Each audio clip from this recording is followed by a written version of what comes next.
We'll be live. We be live. How's everyone doing? We didn't inform anyone. We didn't inform anyone about our new timetable, a new schedule. Oh yeah, we didn't do that. But hang on a second. I actually did not fully agree to it. Maybe I said yes, but I'm not fully sure. You said that can we do this every Wednesday? You wanted to change it this Wednesday. I was like, can we just move it permanently? This Wednesday and maybe the next Wednesday, depending on because if I'm playing cricket on Sunday, but that would be the last Sunday that I'd be playing cricket. Why not just remove it for weekend so that because weekends are probably the times that you could. But then I miss out on videos. I gotta put at least one video a day. Mm-hmm. But let us know, people, if you prefer this time or the other time. Yeah, Sunday's good actually. Yeah. Actually, no. You know what? Yeah. Okay. Yeah. No. Yeah. No. Okay. Yeah. All right. Let us know. How have you been? I'm good. Oh, thank you. I've never heard you ask before. Oh. I just look at your face and I say, well, he's doing great. His face is glowing. He's happy. He's normal. Everything's great.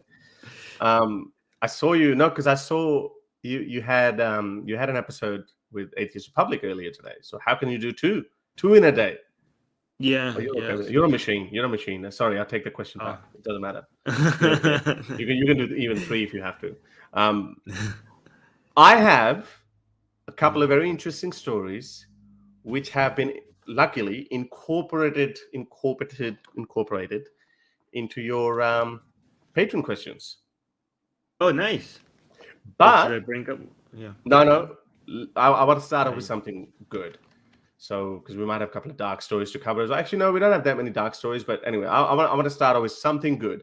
I did not know that, Armin, and maybe you can educate me if that's the case. And I'm assuming that would be the case in Iran as well, because that is definitely an Islamic Republic of Iran. I think in Pakistan, there is a civil marriage, but if you are a Muslim and you can't be an ex-Muslim. So every marriage that takes place, if you're a Muslim, then it is taken in, it is registered with the registrar as a Muslim marriage. And the moment you are registered as a Muslim, as a Muslim couple, your kids will get inheritance as per the Islamic Sharia. For example, a daughter will only get, what is it, 1/3 of the share? 1/2. No, not half. It's not half. Or 2/3. No, definitely not 2/3. 1/3. Yeah. Okay. Inheritance. Women get daughters get less inheritance than their brother counterparts. So in Iran is a half. Are you? No way, really? So your sister would get half. Yeah. Hold on. But I mean, that's against Sharia. Why. It's in the Quran. Daughters will get 1/3. Yeah. That's one of the biggest arguments that ex-Muslims have against Muslims. I remember when I was a kid, they always told us girls get half. No, hang on. Did your parents tell you that, or the actual teachers told you that? They told us, my parents, the school, that unless you write a will, then the girls get half. That's strange. Anyway. So that's not the case in Pakistan, and that's not the case in Islam. I'm actually shocked to hear that it is like that in Iran. So India is obviously a secular country. Half. Wow, that's why for a daughter so according to inheritance law in Iran is based on Islamic Sharia law, which gives different shares to male and female heirs depending on their relationship to the deceased. For example, a daughter inherits half of what a son inherits from their father. Half of what son inherits. Yeah, that's it. Yeah, that's what I meant. Oh no, I thought you meant half. Like if I'm your sister, you're my brother, you get half the property, I'll get the other half. I'll get half of what you're getting. Half of the son, half compared to what the son is getting. Right. Okay, that's right. Okay. Now, my faith in Islam's misogyny is restored. You're like, no, this cannot be good. It should be backwards. yes, exactly. So that's the case in Pakistan as well. And 97% of Pakistani women don't get inheritance. They are just talked out of it. They're like, oh, you belong to some other dude now. Please let your brothers take it. They emotionally blackmail them. Even though it is enshrined in Pakistani law, that at least they should get like 30% or whatever that is. They should at least get that, but they don't get it. So in India is obviously a secular country and a better, but much more civilized country.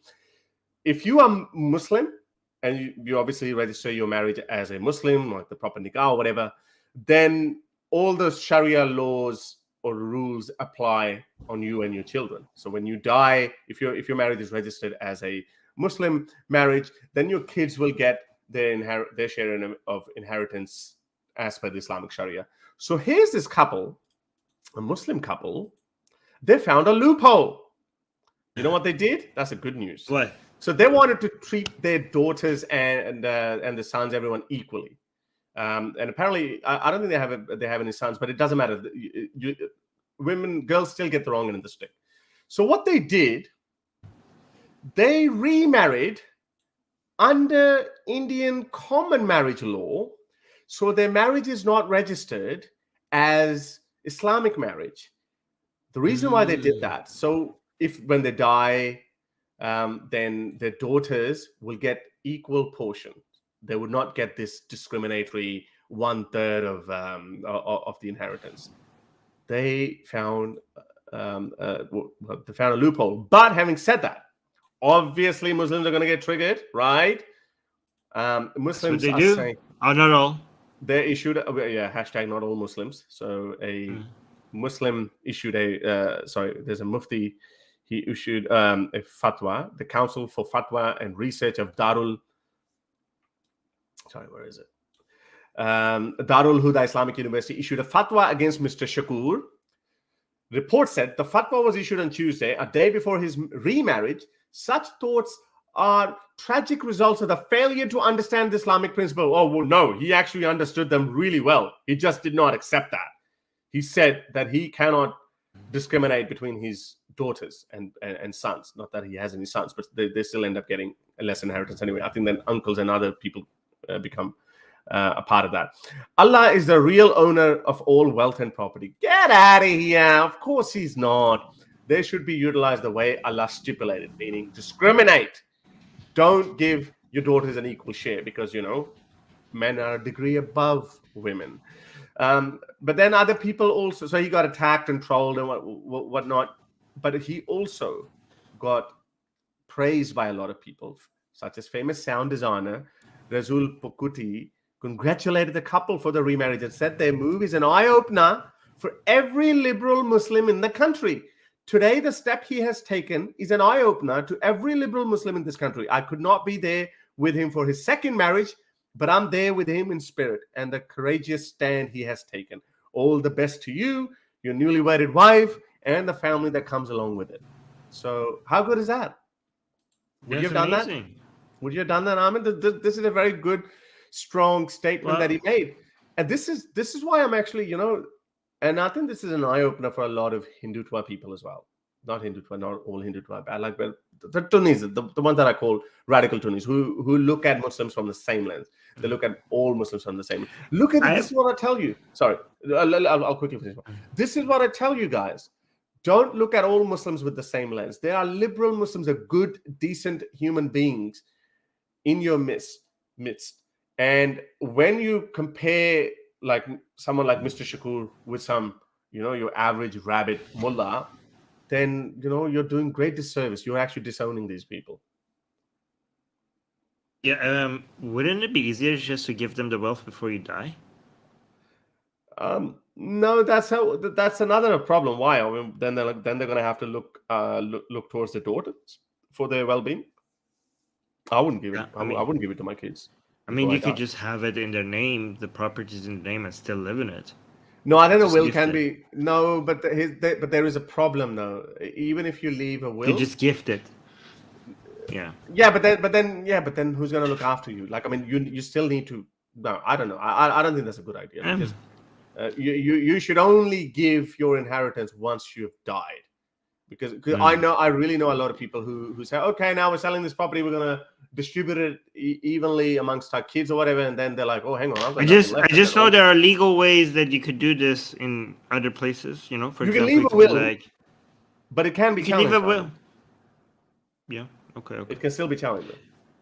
Okay. Well, I don't know. I'm no legal expert, so I'm not a legal expert either, but I'm also speaking from my personal experience of what I've seen. So don't don't hold me to it. But anyway, I'm just looking at the overall gist of it. Right. I think that was a good point that he made. So well done, Mr. Shukuru. Yeah. We have a. By the way, guys, so we are answering patron questions. If you want us to answer your patron questions, you could be a Secular Jihadist patron Yes. on Secular Jihadist YouTube channel. You can see the link to that in the description. We also answer super chats right now. So if anyone wants to do a super chat to Harris Sultan's YouTube channel or Secular Jihadist YouTube channel, we answer that as well. But let's go through the first patron question, which is specifically to you, Harris. Oh, you want to read which one this? is it? Oh, yes. Let's get into it. Read I was gonna talk about it. Okay, So it says, let me read. yeah, sorry. Yeah. Okay. So Harris, I saw a clip of Imran Khan talking about his impending arrest. Wow. I saw this Al Jazeera. I was shocked. There were so many people outside his house trying to stop the police from getting in. What are your thoughts? How will his supporters react? Well, you can see there's a mass of people, a giant mass outside of his house, not letting the police to go inside to arrest him. Is it irresponsible for Khan to be egging them on? Is he egging them on? How is he doing Yes, that? he's 100% egging them on. But for once, I'm going to stand by Imran Khan because. So let me give you a little bit of I might take whole 5-6 minutes just to explain the whole thing. So as you know, Imran Khan was ousted from power last year in March or February or something like that. He said that, I was trying to be chummies with buddies with Putin, and he's already the Pakistan have already got a good relationship with China as well. So he, on the eve of Ukraine attack on Ukraine, Imran Khan got there, albeit he didn't know about it, but America didn't like it. So apparently America orchestrated this regime change. So he accused America of that, but it was actually done by or carried out by the Pakistani military. So yes, there's true. Everyone knows that Pakistan has a very deep state, and it's not even that deep because it's so obvious. If the deep state has a photo, that would have been Pakistan military. So ever since he was ousted, he's been saying, okay, let's go straight to elections, and his popularity even kept increasing. He's the most popular leader right now. I don't like him, but he's the most popular leader right now.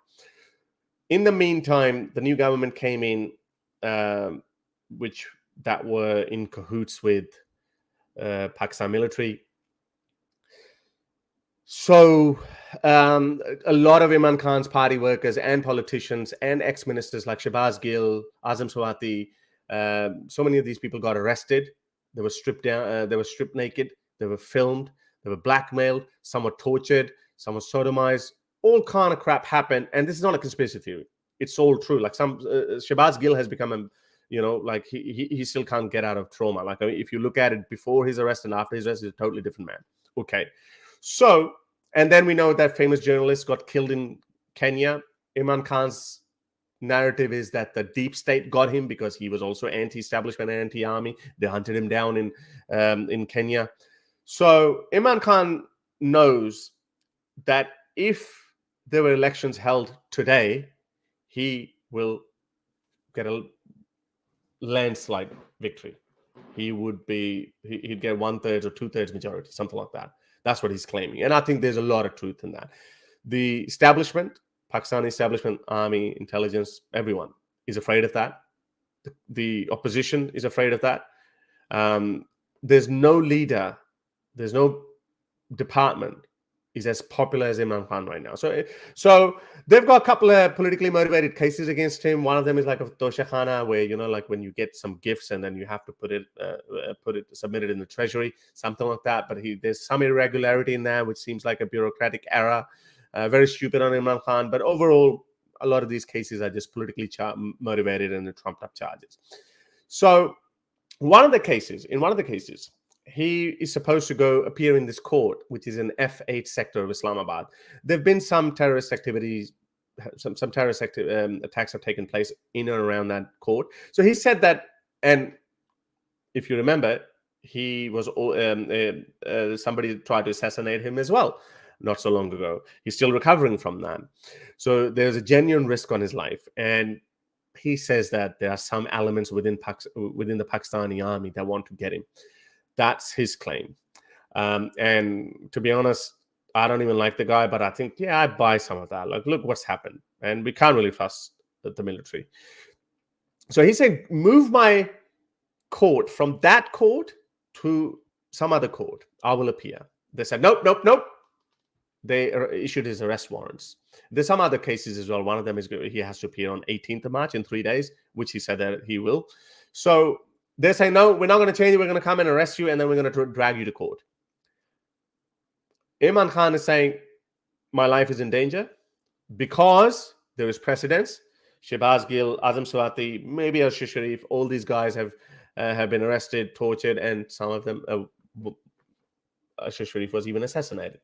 So the fear is that don't let them arrest me, because if they take me, they might kill me. They can make up anything. They can say anything like, I was speaking to this PTI worker a couple of hours ago, and he was telling me that PTI workers, Imran Khan's party's workers, they genuinely believe that they're going to assassinate him. They're going to say that, oh, his supporters tried to infiltrate the police station to release him or to spring him out of jail or something, and that's why there was there was an exchange of fires, and then boom, in the crossfire he got killed. So that's the fear. That's the angle he's going by. So yes, it is orchestrated.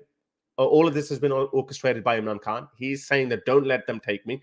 So there are some amazing scenes are coming out of there, which is quite ridiculous of this government, as you can see here.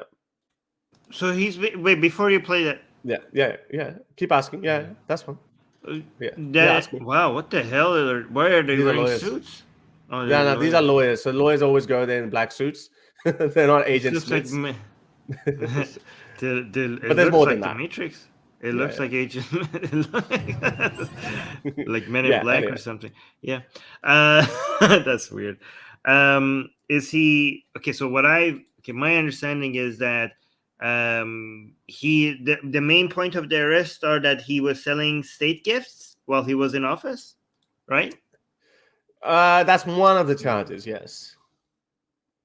Okay. Was he selling? Do you believe that? Hold that picture because I have a lot of questions. Yes. There is. Okay, so if someone, so there was a watch that was given by MBS to Imran Khan. I think it was worth something like $1 million. Like it was a very fancy watch. No, just say yes or no. Is it like you believe those charges? Did you do that? It's complicated. It's a little bit complicated than that. So okay. Well, I don't want to get into too much detail. I'll wrap it up in a second. So it was given to him. So according to Pakistani law, a sitting prime minister or government official can buy it at 20% of the cost. So he's saying that I did pay for it. I did pay 20% of what it was worth, but the opposition started saying that you devalued it, and therefore, so there's some discrepancy there. But technically, on paper, he did not do anything wrong, but there's some other allegations on that. So what the hell is on his table? What the hell is on his table? So these are some tear gas shells that have been fired at his house, all of them. So there's been firing. There's been there's tear gas shelling at his house. It looks like, I've got some footage as well. It looks like a war zone. It looks. You can't understand what's going on there. Look at this. There's obviously Imran Khan's supporters have turned up at his house in thousands, and they're defending him. And the police is unable to get inside the house and get him out. They can't do it. How is it possible that police with all that gear cannot get into? Like, how many people have showed up? That then it seems like it's not the police. It's like an army showed up and they still cannot get into his house. Yeah, because there's thousands of people that they're going to have to. I mean, there's going to be bloodshed otherwise. That's what they're worried about. They're worried about that some people might get caught in the crossfire and they might get killed, and then that would popularize him even more. That's the fear. So they've been trying to get in. Yeah, there you go. So they've been trying to get in for the last 48 hours or something, but they can't. Why does he have so many loyal followers? Like, what is it about him? Oh, he's a cult leader. This is This is It's like a Pakistani war Trump. zone. Look at this. All these police officers, all these police people in the gear, they can't get in because they're gonna have still to. can't get in. Hey? Nah, they're gonna have to kill him. Okay, be careful. Don't show anything that could get us in. No, there's nothing. Because it might be abusive. It might be violence or something. No, there is nothing. So anyway, look, that guy's over this. Yeah. Yeah. Sorry. Yeah. No, it's okay. It's okay. No, go. Forget it. Okay. All right. Yeah. Oh. Okay. That's what I'm talking about, man. Oh, sorry, I wasn't sure about that. Anyway, no, that's fine. Okay, so I don't know which way it's going to go. So elections have been announced for. I think a date has been given. That's going to be in May in Punjab and KP, two of the provinces of Pakistan. But federal elections haven't been announced. Either way, everyone's scared of Imran Khan. He's the most popular leader, hands down. He knows that if he can buy his time out of this, if he can buy some time and hold out until these elections, then he is going to win the elections and then he's going to come to power. But then Pakistan's problems are that they're not going away. Pakistan's problems are not going anywhere anytime soon. Pakistan is still facing financial default. So that's where we are at the moment. I think he will be. I'm not sure he would be arrested. I don't think so. I think he's cut from a different cloth. He's very stubborn. Okay. So that was a very detailed answer. Thank you very much. That was a question from D, but let's go another question.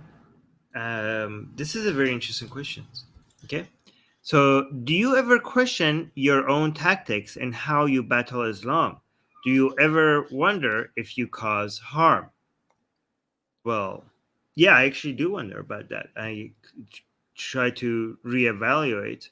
I try to listen, and I try to, as much as I can, clean my mind from all the biases that I have, and really sometimes ask myself, what if I'm wrong? What if this is not helpful, right?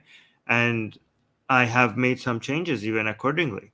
For example, I do believe that, for example, on our Persian shows, which I was normalizing, saying the most taboo things against Islam, insulting Islam, I still do that, but I give a trigger warning, for example, right? Because my point is that when we insult Muhammad or say nasty things about Islam, I understand that that's not going to change anyone's opinion, but we don't say that to change people's opinions. For changing people's opinions, we use different methods. We use normalizations of taboo just because we're against blasphemy, and we just want to normalize being able to say everything we want. And our understanding is that it is not the responsibility of the content creator not to produce things that people don't like. It's the responsibility of the people who don't like a certain content for them to not watch what they don't like, or not listen to, or not read what they don't like. So that's why we go and say the most taboo things we could say against Islam or other religions. But are you sure though? But are you sure though that when you say taboo things, then people don't change their minds? I mean, they might, but that's not the main goal, right? So when we make like blasphemous art against, about Hindu goddesses and stuff, that's the whole point. That's the point, is that it's more of a freedom of speech thing rather than changing your mind thing. For changing your mind, we have different tactics, right? But that only makes sense if you actually allow the person. So this is what I've changed, right? To be able to opt out if they don't want to see something, right? So I say that we can say whatever we want to say, and you should be able to choose what you get to see. If what I'm saying is being forced upon you, then you have every right to complain. Like you always have a right to complain, but now your complaint makes sense because you are being exposed to something that upsets you. And my goal is not to upset you. My goal is to show you that if this upsets you, don't censor me, just look away. I don't want to upset you. I'm not here. I'm not being sadistic. I don't want to be like poke, poke, poke. I mean, sometimes we do get a joy out of that, but that's not good. We shouldn't be getting a joy out of that, right? That's like, I'm trying to change that. I'm trying to be like, because when people give you so many death threats and come after your family, if they get butthurt, It's kind of funny, but again, that's not a good attitude to have. It doesn't matter how vile they are. At the end of the day, I shouldn't get satisfaction out of people being upset. So based on all the feedback that I'm getting, one thing we've changed is that if we were ever going to, desecrate the Quran or insult the Prophet, we're going to give a trigger warning. We're like, hey guys, we're not going to censor ourselves. How We're going to do generous of this. Yeah, but we're going to let you know that we're doing this. It's not us being generous. It's actually making a point, because it's not like, oh, look at us being so kind, we're giving you a trigger warning so you could look away. It actually, I think, adds to the point that, look, there is no excuse for you to condemn us, because if you're like, oh, you're hurting Muslim feelings or Hindu feelings, and like, no, you're here, you're watching it, you have chosen to be here. We have not put this in front of you. You have put this in front of your own eyes. So if I give a trigger warning, first of all, I think it's more moral, because it's not being forced on everybody, but it also makes a lot more sense. We are also making that point a lot stronger. So yeah, I do question, I do wonder, because I do want to make sure that we're not doing things just because we're poking at people or we're being sadistic. It has to have an end goal. It has to what we're doing has to have a good justification. And the good thing is that we have a community that constantly questions us. So even if you think that, like, we have people who attack us and they don't have the best intentions, but we also have people who care about us and want to see us do better, and they attack you as well. And that's good, because you can't rely on yourself to question yourself all the time. You could be like, oh, I'm so objective, I'm going to be questioning myself all the time. You're not going to be able to. There are always going to be biases that you think maybe you have gotten rid of, but it's going to always be there. So you need to surround yourself with people who are questioning you for you. And if you're always denying what they're saying, you have to question, like, I can't always be right. So maybe I'm not listening very well. Maybe they're seeing something that I'm not. So it's good to be surrounded by people who constantly question you. That's one thing. Yeah, I agree. I agree. I mean, as difficult as it is, and as invisible as it might seem, I think there's no doubt about that everyone should be constantly questioning their tactics and even their positions, for that matter. I would say that I do look into, because from time to time I look into, I listen to some people who hold views totally opposite to mine, and then I look into it, and then I'm not going to lie that most of my time is not spent on that. For example, I would say that when I look into, I have been careful, and I have mentioned that in my Urdu channel quite a lot, quite a few times. I've mentioned that when I see some vile, disgusting instances of anti-Muslim bigotry, I say that when this gets blown out of proportion, when it gets too big, when we have, for example, I've said this, and I've like I've copped a lot of stick for that when there might be a genocide in India, there might be a big, some people might say that I'm loosely using the term, but there could be bloodshed, which I want to be able to look myself in the mirror and say I had no role in that. So when I criticize Islam, it is more important for people like me to keep, like a broken record, keep saying it over and over again, keep differentiating between Muslims and Islam. And this is why, like, I mean, if something does go wrong, I would always be able to say that, hey, like, I was worried that this might happen one day, and hence I have this very long track record of speaking against this kind of behavior. It's very easy to just get into this because and getting the kind of messages that I actually don't get that kind of message. I don't get a lot of hate mail from Muslims for some reason. I actually don't. But I could understand that some people, like Infidel Noodle, a lot of people actually do get that. And when they get it, it's easy to start hating on Muslims. So as an influencer, I think you discussed that earlier, Destiny. kind of hate that he got.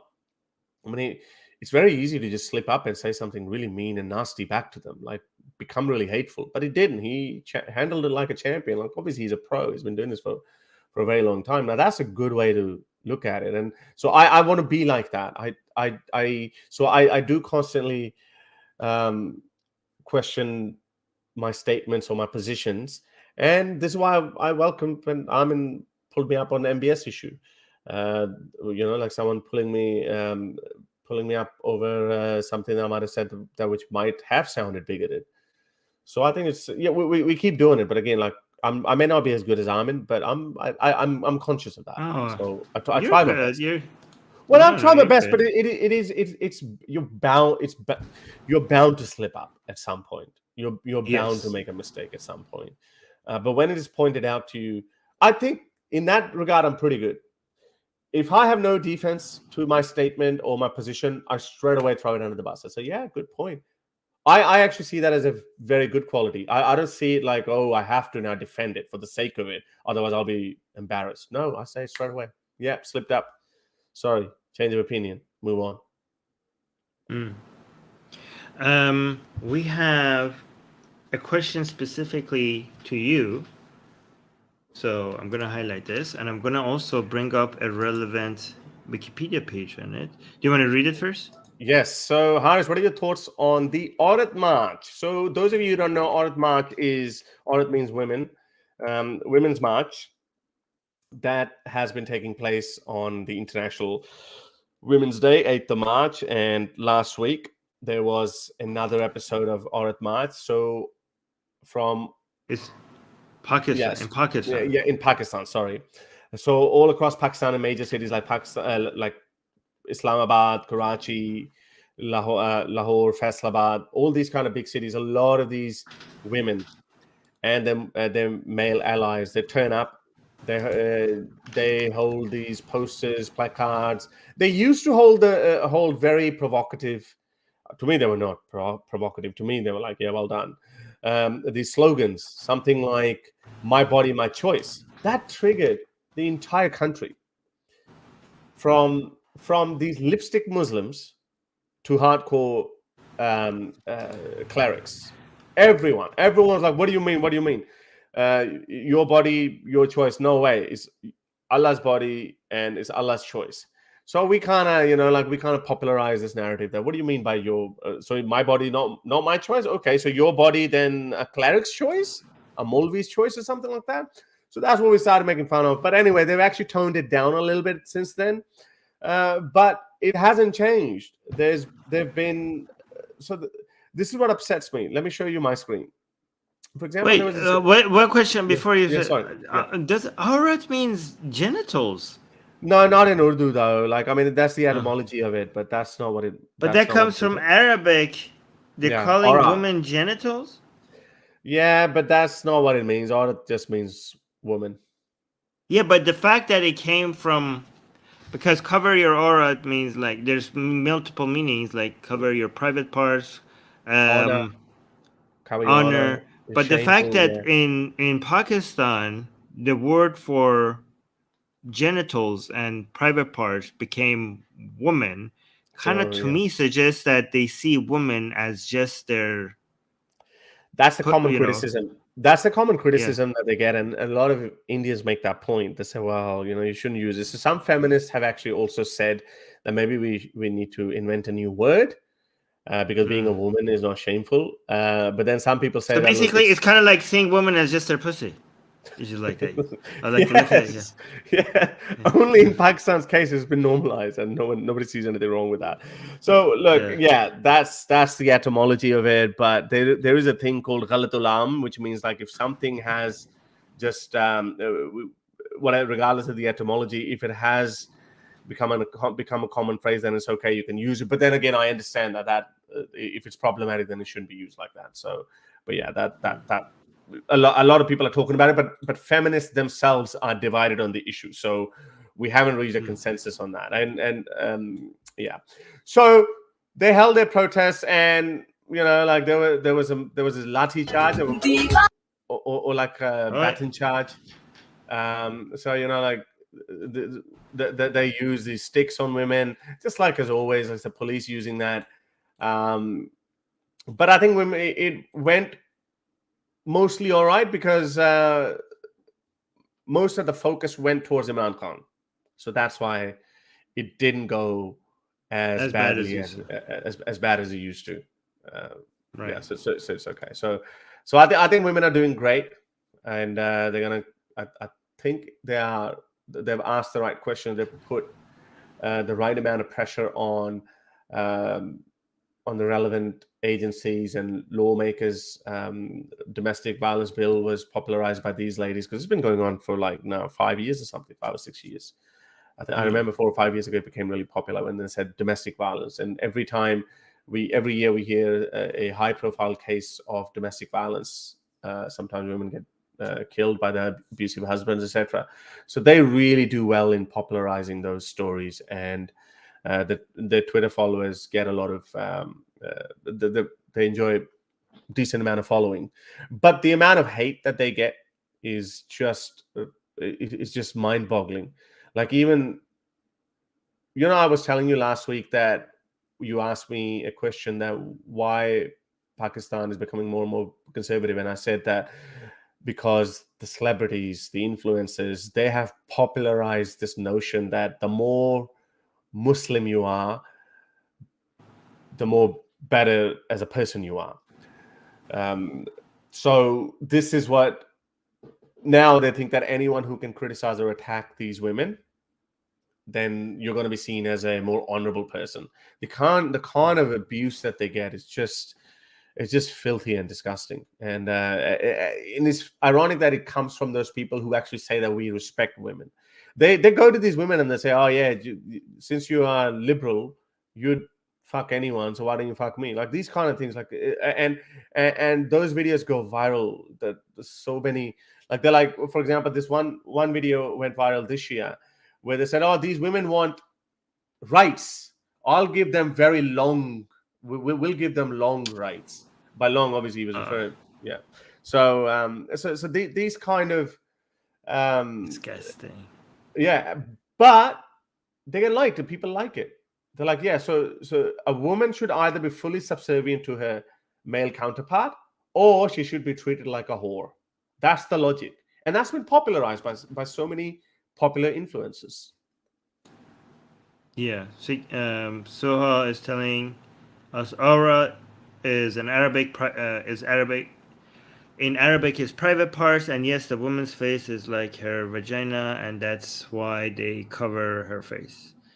Well, I mean, That's they a bit of a basic. stretch, but Yeah, no. So people are. So the thing is that aura or aurat means like private parts, things that are private. Usually means genitals, but it could cover the rest of the body that needs to be covered as well. But I don't think it's not the face. No, in Islam, actually, you don't have to cover the face. But basically everywhere else that you have to cover is being seen as private enough as your genitals that needs to be. So, for example, in Islam, there's no difference between covering your belly and your vagina, because they're both the same level of private, basically, which both mean to be covered. So that's seen as very controversial. Like hair and pussy are put in the same level of private. So a lot of people criticize that. And that's not the same with men, for example. Yeah, but it's not viewed like that in Islam, though. I know. I'm just saying that a lot of people. No, I'm basically. So the word. Okay, so here's the thing. The fact that aura or aurat is used sometimes used for genitals as a private part that you need to cover, and then at the same time it's used for all of your private parts, including your hair, that you need to be covering, right? And some people criticize that as basically for women, hair and genitals have required the same level of privacy, but for men, they don't. So it's kind of like seeing them at the same level. I don't agree with this kind of thinking anyways, because I am a radical liberal. So I'm saying, like, for example, like what Soha is saying, and yes, woman's face is like her vagina. That is meant to be like an insult to a woman's face, but I don't like that, because I don't have any problem with vagina. Like, as this is to me, seems like you're degrading a woman's face by comparing it to vagina, as if vaginas are bad. No, I know that's not the Soha is reason. not saying that. No. I think she's pointing out the fact that since private parts are supposed to be covered, that's why. I know that's not what Soha is saying. Yeah. I know that's not what Soha is saying. Yeah. Okay. I know, but what I'm saying is that some people are saying that, oh, how disgusting, you're comparing a woman's face or hair to her vagina. But like they say that as if vaginas are bad and disgusting.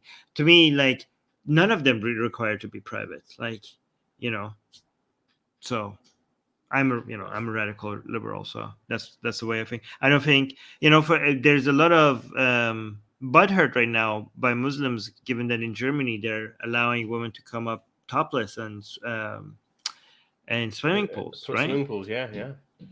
So yeah, and they're like, what's going to happen next? They're going to come up without with their, without covering their vaginas as well. I'm like, yeah, why not? I mean, seriously, why not? I don't have any problem. Yeah, I wanted to talk about. Okay, sorry, can we move on?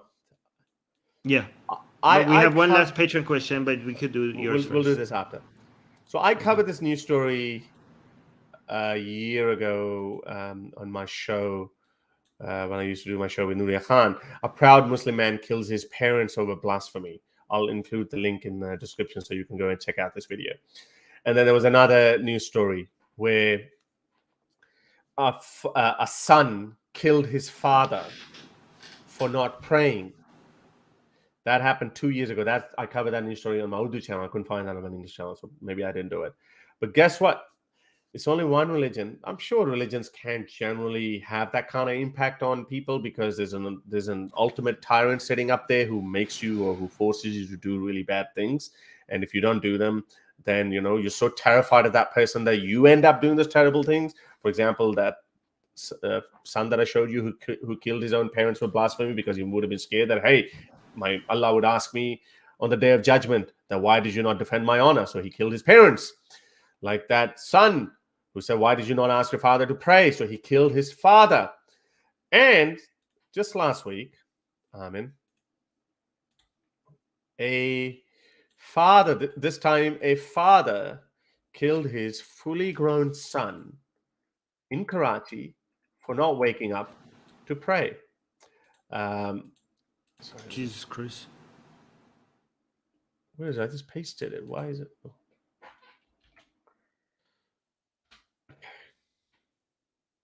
Okay, let me find this news story. I had this news story. Hey, I just want to say Batul is in the live chat. Long time no see, Batul. Hi. Dornov is saying, what is the word for feet? Feet march, how's that for a body part? No. Yes, imagine. I wonder if a lot of Arabs would be weirded out by what's happening in Pakistan. Like it basically sounds like a pussy march. Pussy march. Do you have it? Okay. Yes, I do. Okay. So this was the news story. If you want to look at, this is from a couple of years ago, 1st of February 2021. This is when a man killed his own father for not waking up for Fajr prayers. It seems like it's always a Fajr prayer that does it because, again, like who wants to wake up at 4 a.m. in the morning, especially on cold winter days? But now this time, this happened a couple of weeks ago, a tragic incident. A father kills his own son for not offering prayers in Karachi. So this father went to a mosque, came back, and he found his son sleeping. And while he was sleeping, he just bludgeoned his head with hammer. And he instantly died, and the police arrested him. And this is the reason he gave. He said, I wasn't happy. I had told him, the father had told his son numerous times to wake up early in the morning to pray, do the Fajr prayer. And he hadn't been doing it. He had been ignoring it. So he got angry, and then he killed him. So if this is the kind of religion that leads you there, now so a lot of Muslims. Well, that's a haram according to Islam. Of course. This is what I was just about to say. That Muslims will say, well, Islam doesn't say that. You can't kill him. But the point is, if you start believing in something dogmatic and irrational, you can end up doing really silly things. Yes, you can also point out something in an atheist's behavior as well, and we can say, yes, like if that belief is, if some atheists, let's say, gets so angry, so dogmatic about his atheism, and starts holding some really terrible views about people who do believe in God, and starts doing crazy things, then we'll say, yes, okay, well, there is a problem with radical atheism. But unfortunately, we haven't gotten there yet. When we get there, we'll cross that bridge when we get there. But you guys have this problem. It's rational. I mean, okay. So I want to hear your thoughts. It's rational. Fair enough. Islam doesn't condone murdering your son or your father if he doesn't pray. But it is rational from the Islamic point of view to nag someone who does not wake up early in the morning. Now, okay, you nag someone. Now it can get to the next level. For example, blasphemy. A lot of Muslim clerics actually say that if you do blaspheme, then that's okay, that you can kill them. Yeah. Okay, so this is a slippery slope fallacy. You know, like, just because this Muslim has taken it to the next level, this has nothing to do with Islam. In fact, Islam teaches you that that's punishable. You're a murderer now. That crime of you killing your son is punishable in this world and the next one. You're going to be punished. You have to be, according to Islamic law. I mean, it's your son, so maybe not, but you have to be punished in this world, and in the afterlife, you're going to be burned for it in hellfire. So, if anything, Islam does more than than your liberal atheistic views in trying to get people not to commit certain action. And also, you're saying about you're suggesting that it's only irrational beliefs that have consequences like that. They don't think you think your views are rational and ours is irrational, and because it's irrational, it has led to a father killing his son like that. But your so-called rational views of, for example, evolution, right, has led to, like, oh, you say, like, our views have not led to such stuff like this. Well, we had this thing called World War II that was started with Nazis, and we had gas chamber. There were people who eugenics. Gassed. Yeah, 9 million people were killed in gas chambers with the idea of superiority of certain races over others because of Darwinism, right? So that Darwinism and evolution. But it wasn't rational, though. That was rational, but it wasn't rational, though. Yeah, but that's that's the point. They're saying, like, our views is rational, right? As a Muslim, I would say my views are rational, that the fact that you have to pray in the morning and, Amr bil Ma'ruf and Nahy anil Munkar, that person took it to an irrational place. Just like you believe that Darwinism or like evolution is rational, and the Nazis, for example, took that idea and they took it to an irrational place. So you can't, just because some people are taking it to a rational place, doesn't mean that you could completely criticize the foundations of what this is being, talked about. The ideas are not wrong from the beginning. Okay, so we'll have to examine the rationale. So the whole argument of eugenics or superior race, etc., there is no such thing. So Darwinism, although it might be real, but the rationale that they created out of that is not real. What I'm arguing here, I'm saying that when you believe in this worldview that, okay, you need to pray, you have to please this God, you have to wake up early in the morning to please your God. Now, that might be rational within your worldview if you do believe in that God. But then I'm saying it is only rational for you to bicker and argue with your father or your son that why are you not praying? That's what I'm saying. The part after that is that's an act of passion. Now, for example, now in your analogy, when you say that Darwinism is real, but from Darwinism to say that there is a superior race, that part is not rational. In this case, it's rational that you can question your father. Hey, Dad, why are you not praying? Okay, so we agree that people taking it to an extreme does not show to us whether or not the founding views were rational or not rational. So we could have a disagreement over the original views being rational or not rational, but just because you're pointing to some people taking it to extreme, that doesn't show us anything, because you could see, like, you believe like evolution is rational. Some people have taken it to an extreme. So that could happen with both rational and irrational views. So that's not a good signal for us to determine whether or not No, I'm No, not. I was agreeing with your point. Okay, and No. When you said that we can we can have a correct rationale, and then we can take it to extreme. Like, for example, from evolution to superior race. I'm saying no, that's not the case. I'm saying the whole thing has to be rational. So Darwinism is fine. That's rational. Now, after that, you've created a false rationale on that. I'm saying in this case, you're not creating a false rationale. You're still going within your rationale. It's only I understood rational. that.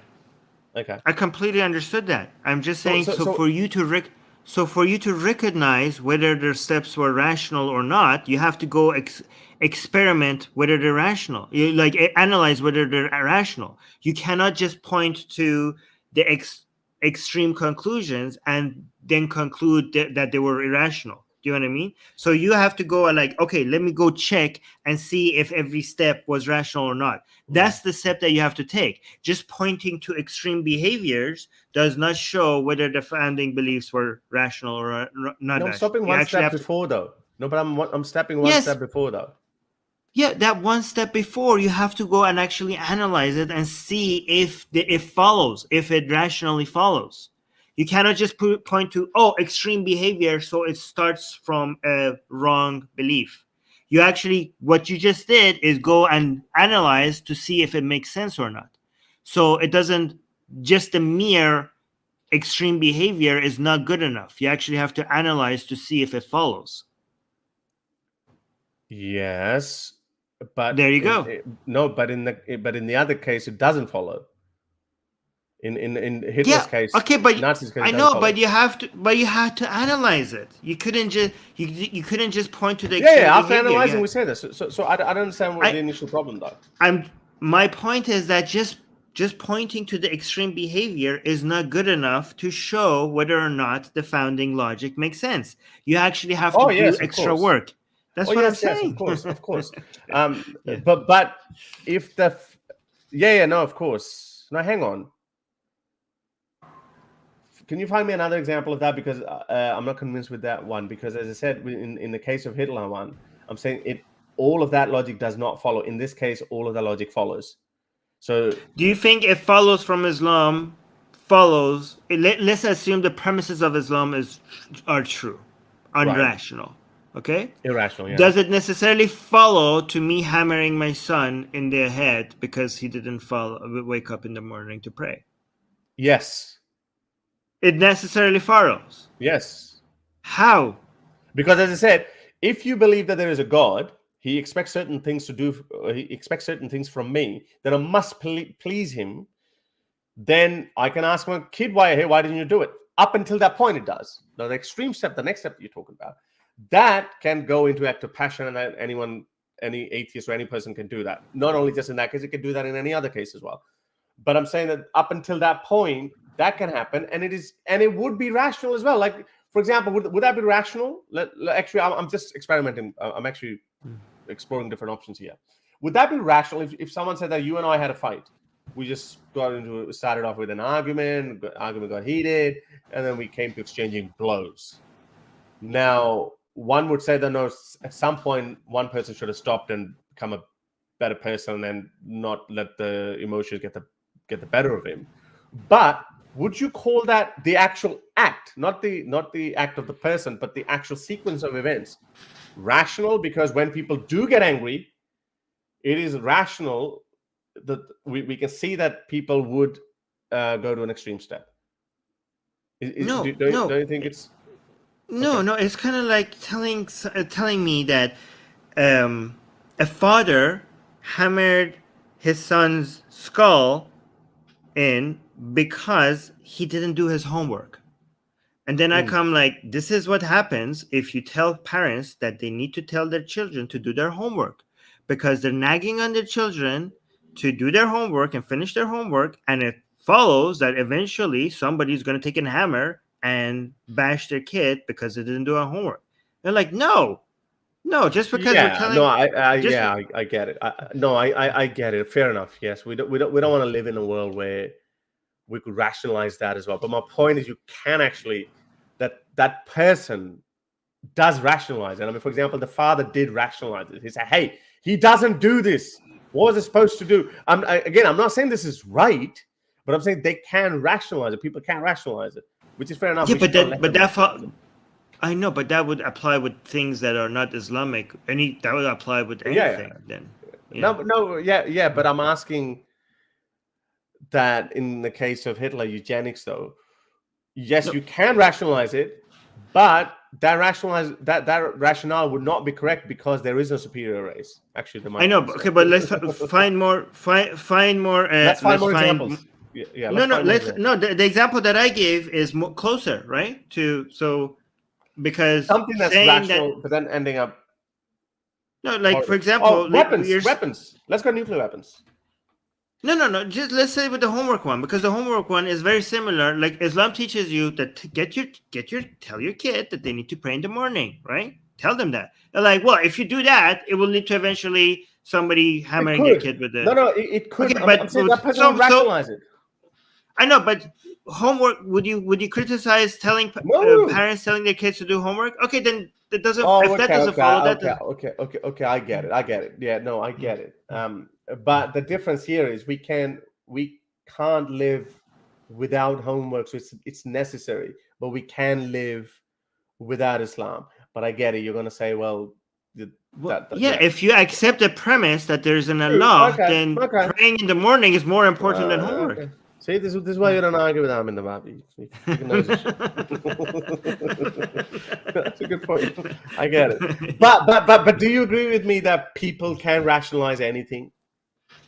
Yeah, but then the responsibility is on that person rather than, because if you can rationalize anything, then you can rationalize from good or bad ideas. You could get bad ideas. True. Right. Okay. Yeah. Okay. Good point. I like it. I take it. So hang on. So let's wrap this up with my original point. So me saying, which statement was actually false, or we should avoid using that, or I should avoid. You didn't use it. That I made a claim that when you follow something irrational, then something like this. Did I say bound to happen or can happen? So let me tweak it. It can happen, but then you say, no, you can't say that because you could say that about good things as well, like things that are rational, like evolution, for example. Okay, good. Okay. I think the way let me know if this makes sense. The way I like to separate it is when I look at Islam, I want to criticize Islam. I just criticize it for the things that it explicitly teaches, or for the things that statistically shows that it creates environments that are a lot more likely to happen. For example, you know what I mean? So, but bashing, for example, children's head in with a hammer is not Islamic. It's not Islam. Yeah. For example, what you could blame maybe. So here, there's three. Let's just put it in three different categories, right? Things that Islam explicitly teaches and are bad, right? So we get like, okay, this is in your scripture. I don't care if Muslims do it or not. I could criticize Islam. It's in your scripture. Child marriages, king blasphemy, apostates. That's bad. That's easy. Okay. Then there's a second tier of things that Islam or Christianity doesn't explicitly teaches it, but they end up regularly happening because of the environments it creates. Honor killings. Exactly. That's exactly the example I wanted to go to. The honor killing for Islam, or for example, for churches, child abuse. For example, you don't have in Bible that you could abuse children, but it seems to create environments where that seems to happening a lot more, right? So you could still blame the religion for that indirectly, but also with the clarification that the religion itself is against it, but it seems to somehow create environments that this happens, right? Then the third one is ones that I think the religion is not to be blamed at all, is because things that are specific to an individual and they are rare enough for us to not be able to say that the religion seems to be creating environments that this happens all the time, right? So we don't see Muslims killing in this category. Yes, exactly. We don't see Muslims killing their children all over the place because they're not praying. Them up though. You could blame them. You could blame religion for that. Most religions have teachings that you can beat up your children. So my point is, okay, so there's there's a huge gap between smacking your kids. Obviously, by the way, obviously we don't endorse that. Don't do that. Report it to the authorities if you experience or you know that some child is experiencing any abuse. But for example, in madrasas, parents let them say, hey, you know what? Turn him into a hafiz. If he doesn't learn, smack him, whatever. That's a common practice. Now, that could fall under the honor killing level crime. Obviously, not the killing itself, but that is common enough for us to blame religion. But I'm saying then an extreme behavior within that is some kids end up dying because of religion. So that's the third category. So are you putting that in the third category when kids die? Yeah, but when it comes to, for example, honor killing, we have studies that show that this is correlated, and also there's a correlation and causation relationship between Islam and things, right? Yeah. Right. But when it comes to something like this, is rare enough for us to not be able to have, data enough to see that, does this happen more among Muslims, less among Muslims? You know what I mean? Like, we have a lot of examples of non-Muslims killing their children over weird stuff, right? So I don't know. Right. Yeah. Even having said that, though, we don't even see deaths of women over not wearing hijab. I know it's a big problem, especially in modern times. But yeah, there's more honor killings. More women are killed in the name of honor, for example, talking to a boy or marrying someone else of their own choice, than women getting killed for not wearing a hijab. Right. I'm again like going by the kind of news that we pick up. I don't think I've ever heard like there might have been some, but we hear more cases of women getting killed because she married him the parents didn't want, or she did not want to marry. She wanted to stay in England or whatever. We've heard more murders in that case. Yeah. I mean, there's definitely a relationship. And honor killing is number one is in Muslim communities. Then it's Hindu, but by a huge margin. It's mostly Muslim. But adjusted by some population. Hindus as well, are second. Yeah, Hindu is second, but a distant second. Yeah, distant second. Yes. And it's not based on geography. It's not based on poverty, because even in countries where it's not majority Muslim, even in Western countries, if you see honor killings, it's mostly true in Muslim communities. So it's something that you could see constantly, a correlation with the Muslim community, independent from the level of wealth, independent from, if you control for wealth, if you control for location, if you control for culture, if you control for language, you could still see a correlation with Islam. Even though Islam doesn't teach that, you could see like, okay, there seems to be a causality. Yeah. Cool. Yeah. Okay, cool. Beating chest time for Armin. Got me. No, actually, you know what? I actually think like when you say like, okay, maybe I was wrong about that, I think actually the person that changed their opinion gets to beat their chest, okay? Because that's pretty amazing. Like I don't see. I don't want you to scratch my back, but or pat my back, but I get in this, like you're probably the only person. Like I've said this before, and I'm saying it again. You're probably the only person when I get engaged in an argument, I start and when you start picking holes in that, and obviously because you love doing that, and why not? You should do that.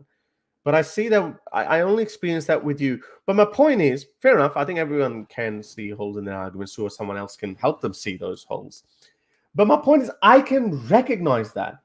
But then but I've also, you and I, we have spent enough time with people when we point out certain things to them, they cannot see holes in their arguments. Even when you do your best to show it to them, they can't see it. I just don't understand why. Because I instantly, like when I said it, from the moment you open your mouth, I was like, there was a voice inside of me. I said, yeah, I think I messed up. There was another one that guy, whatever that guy's name is, that guy he pointed out. Imran Khan. Yeah. But I had already corrected my stance before that, and I changed my position on. There you go. That was an initial question that they asked, like, are you constantly? Yeah, I think the best part of that is like we can challenge each other. We don't mince our words when we want to disagree with each other. This is something that is lacking a lot amongst Muslims. I've seen them, people who say opposite, like they hold different worldviews within Islam, but when they sit together, it's like he scratches his back, he scratches his back, like they're scratching each other's backs. Like, yeah, they go by that. Like, I've seen so many of them, and we don't do that though. We're like, yeah, Armin could have easily kept quiet and like, yeah, okay, let me slip it under the radar, but let me not embarrass Harris. But no, he didn't do that, and that's fine. And I think that's the answer to the earlier patron question. That we do. Like, I've changed my positions. I've changed now with 3 positions. This one was a correction of a statement, and I think which is necessary. But like 2 positions, like, okay, nationality should be cancelled. Nationality of people with ethnic parents, no, because that creates 2-tier citizenship. And the second one was I just had it in my mind and I changed. My position on MBS. Like, I mean, what wasn't really a different change of position, but I was talking about it carelessly.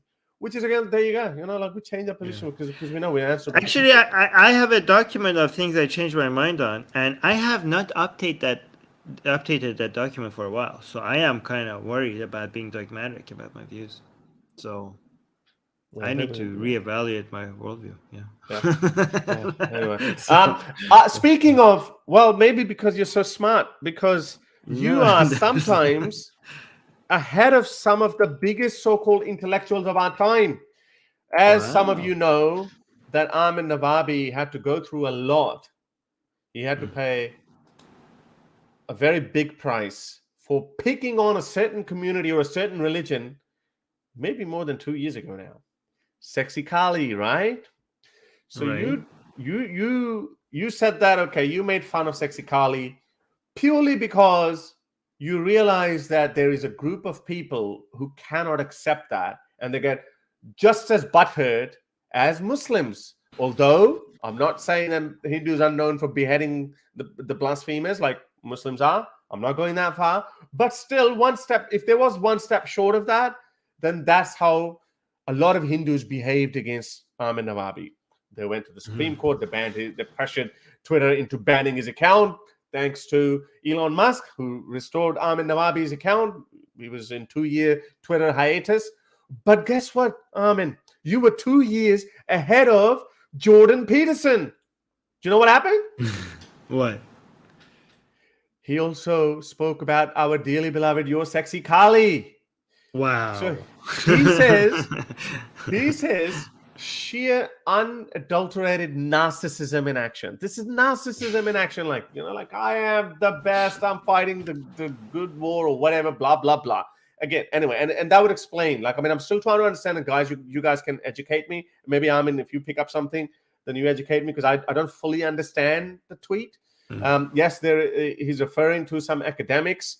This academic, Tyrion Steinbach, I don't know who that is.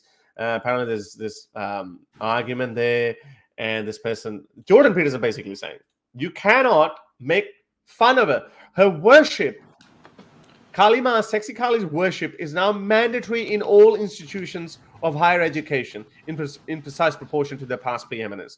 We are indeed rotting from the head down. Now, what I don't know, Armin, how you see it. What I'm seeing it as, he's basically upset that him as Jordan Peterson, as an academic or in the academia, people have to somehow show some reverence or politeness, kind of like a reverence that you are expected to show towards Muhammad, i.e., you have to say Prophet Muhammad. And some woke people go as far as saying Prophet Muhammad, peace be upon him. So Jordan Peterson seems like he's pissed off at that. And guess what? All of our Hindu people have just unleashed their fury on him. And I'm just going to highlight one of them. Your old friend, the one who played a key role in getting you banned in India, Nupur Sharma. Not the good Nupur Sharma, not the politician. Some people might say she's not that good, but I mean, to me, she's good. But she's saying, look at this. Look at her attack.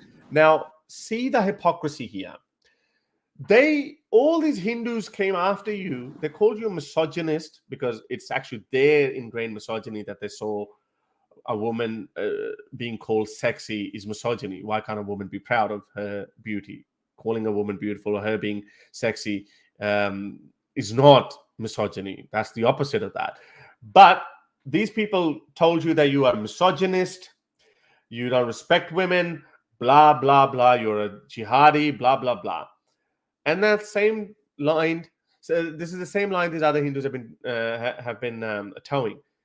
Like this one, Nupu Sharma, look what she says. Please limit yourself. Now she's standing up for a woman deity, yeah, because she's so revered. She's a woman. This manifestation of of womanhood. Great. Women are great. So please limit yourself to the Chinese techno porn you seem to jerk off to in your drug-addled state. Now I don't know. Has Jordan Peterson said anything about Chinese techno porn or something, or is it just a dig at him for some reason? I don't know. There are a couple of things. I don't know what some of the I've experienced a lot of Hindus like in trying to insult me, and sometimes they just like make up stuff, and I'm like, what is this about? It's just so random. They make. I don't know if this is one of those random insults. I think it has to be. It has to be because I did a quick Google on Jordan Peterson. Has he ever admired Chinese techno porn or not? I don't know that, but anyway, listen to this one. There's an explanation for it. He shared a tweet that was meant to be a porn satire. He thought it was real. Oh, okay, that makes sense. Okay, right. Okay, I didn't know that. Oh, by the way, I forgot to. I'm gonna post a link to our members to be able to come up later, so I'm just gonna post that right now. But yeah, listen to this, Armin. And dealing with the Babylonian whore in your family. Now that's, I think, again, like, is that something random? Vic, do you know about this one? Why is she calling? Is there a reference to the Babylonian whore and the biblical reference to that? Because he's Christian and maybe, like there's a Babylonian whore that's going to come end of times or whatever. The epitome of degeneracy or something that Bible warns you about. Is it that? But again, like that doesn't apply because she's added the word in your family. Or why is she calling Michaela Peterson a Babylonian whore? I don't know. But anyway, understanding. Now here comes the crux of it. I think she's like acting like I'm so smart, kind of like I don't know. A lot of Indians do that. They throw in big words deliberately just pretentious, just to sound very smart. But anyway, so she goes, understanding Mother Divine with capital D and Sanatan Dharma is beyond your pay grade. Yeah, okay, you don't know that one. I think that's just I think she just could be. But again, like it would have made sense had she attacked his Christianity and what the Bible has warned Christians about the Babylonian whore, like the degeneracy and whatever. I'm a little bit sketchy in the details, but that would have been okay. That might have made sense because he's a Christian apologist to some extent. But in your family, I don't get it. But she's defending motherhood and this great archetype of female deity and fighting good versus evil kind of thing. But then she attacks another woman and calls her a whore. I don't get it. But the point is, you won. Jordan Peterson is towing the line. He is going after Mother Kali as you did a couple of years ago, and you said, "I'm going to do it just because you don't want me to do it." How do you see this? Well, I think Jordan Peterson needs to come and talk to us about the experience he's having with Hindu. Right, as if he would. But yeah. Also, here's an interesting thing. The quote tweet that she had.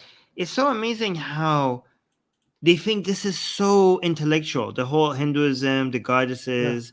Yeah. And it's just like if you criticize it or if you mock it or if you're against it, it's just this is higher level of understanding that you're just incapable of reaching. Yeah. And always say that. And they don't even blame to explain it to you because they're just working on a different level. Like it's just our minds is just so below the level that they're working at, that because they're like, okay, well, explain this philosophy to us because we've studied it a lot and it just seems all nonsense. But like, no, and every time we listen to you explaining it, it just sounds like more nonsense. But at some point, maybe it's you, maybe it's just nonsense, because it surely can't be that all these Hindus all over India, okay, have this mindset, this intelligence, this like That the whole world can't. No one can understand. Like from all of them, from the philosophers all the way to the most uneducated Indians out there, they just have this high level of understanding that just the rest of us cannot reach. And that could be the only reason, the only explanation for why we're mocking it is because it's above Jordan. I mean, Jordan Peterson is the person that a lot of these people were celebrating as a fellow right-winger. I mean, a lot of Hindutva constantly shared his tweets, enjoying it. But all of a sudden, he's an idiot and above his pay grade to even understand what this philosophy is all about. Just because you just turn on them, so they throw you in the garbage as soon as you say something they don't like. So apparently that's how it works. Yeah, exactly. This is a very typical behavior. But again, the right wingers of every society, they act the same way, but their views are not compatible with each other, though. Like a radical Muslim and a radical Hindu, they want to run their societies in a very similar manner, but they hate each other. Same thing with radical Christians as well, or people who are, right-leaning Christians. They also have similar tendencies, but because they developed a little bit earlier than the rest of the world, that's why they behave they're a little bit better than the others. But and this is why they saw, Jordan Peterson is anti-woke. Us radical Hindus are anti-woke. Boom, he's our ally. Oh, hang on a second. He gives absolutely no respect to your archetypes, even though this is his own bias. He loves talking about archetypes, Christian archetypes. Yeah, Jesus, etc. But he's not going to give any respect to Kali Ma or Shivji or any other Hindu deity. He's going to be like, what the hell is this nonsense? But to be fair, though, I think Jordan Peterson, I think Nupur Sharma and all the triggered Hindus didn't get it. I think Jordan Peterson, but I think he did say unadulterated narcissism. So he did attack the archetype itself, this fictitious character of Kali Ma itself. Like, you actually have praised it. You said, well, you like sexy, you like the character of Kali Ma, don't you? But Peterson didn't just diss the character of Kali, but I think the main motivation was the fact that, hey, I am being expected to respect it. I think that's where he should have gone, or that's where he should have kept it to,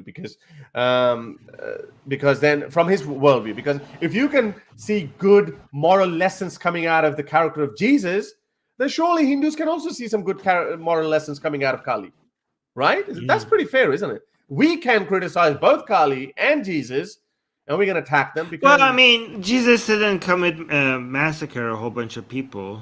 But Kelly did that to demons only. Yeah, exactly. No, but Armin, but the point is they can all find some good lessons. Like Muslims would give you the same argument as well. Yeah, so what? He killed some Banu Qurayza people. We can learn. He told us to be kind to the orphans. Be kind to orphans. So, that's the logical inconsistency in Jordan Peterson's mind. But I think as far as he's concerned that, hey, you expect me to respect it, therefore I'm not going to respect it. That's a bigger point. That's freedom of speech. That he's consistent in that. That's anti-wokeism. Freedom of speech. Okay, so Vic's Life is saying there was a Chinese, and apparently Troell is saying maybe it was British, right? Chinese or UK fetish porn that pretended to be a communist breeding program. Peterson thought it was real and retweeted it. So basically, if this is true, basically everyone here is being dumb, right? First of all, Peterson believing, obviously he's so anti-communist that as soon as maybe if he saw that and he just ran away with it, that's hilarious as well. That he believed that this is something is real without actually checking it, right? For somebody who has to be who people see as an intellectual, if this actually happened, that's kind of embarrassing for Peterson. But it's also embarrassing for Nupur Sharma. Am I saying her name right? Yeah. Right? Yeah. Because the guy, obviously, so people in our live chat can tell that Peterson just made a mistake. It's not like that's the porn that he watches. If that's the porn that he watches, then why would he come and share it publicly to everybody? But Nupur Sharma is just running with the narrative that, that's the porn that you watch. Like, obviously, people can tell that Peterson had made a mistake, but you're just like, I don't know, it's so stupid. And it's just amazing how people that can't think straight just get so famous. It just seemed like that. Sometimes I think like maybe that's the reason why they get so famous, is because people who are not as smart as many other people out there and have like really horrible conclusions, they just now could go around and pretending that they're smart as well, or they have come up to an intellectual conclusion just because they have these very famous people who make their views sound intellectual, so support their narratives. And it's just very discouraging to think like it doesn't really matter how much you're making sense for you to be able to gain following. What matters is how much you're basically massaging these people's intellectual cocks for them to be able to enjoy the feeling that they are part of this unique club that gets it, whether it's on Nupur Sharma's side or Jordan Peterson's side. That's basically what you have to do. You just have to make the dumbest ideas sound intelligent for people to just be able to become your followers and be able to, I don't know, popularize it. I mean, both sides of this argument just seem insane to me. We have one more Patreon question, and then I want to bring Vikram on, Vikram or Vix Life, as his YouTube channel is. So should we go to the last? Oh my God, look at this. Vix Life is saying, my bad, it was a COCK milking fetish porn. Wow, okay. So I don't know if people could tell this was wrong. Why doesn't Peterson just do some research before he posts something? He has such a major audience. How is he an intellectual? I never understand. Okay, last Patreon question. Are you with us, Harris? You seem distracted by something else. Okay. All right, so this is the last question. Let me bring the relevant article for it. So D is asking, I had to look twice when I saw Iran and Saudi diplomacy in the news. I have so many questions, from proxy conflicts to the role of US and China in the Middle East to consequences for Islam in general.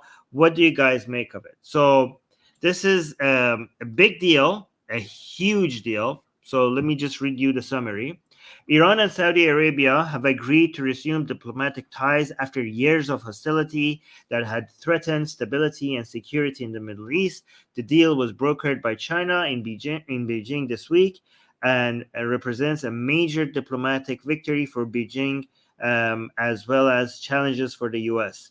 One thing that summary doesn't tell you is that actually it's a much bigger challenge for Israel, which I will talk about it if you guys want.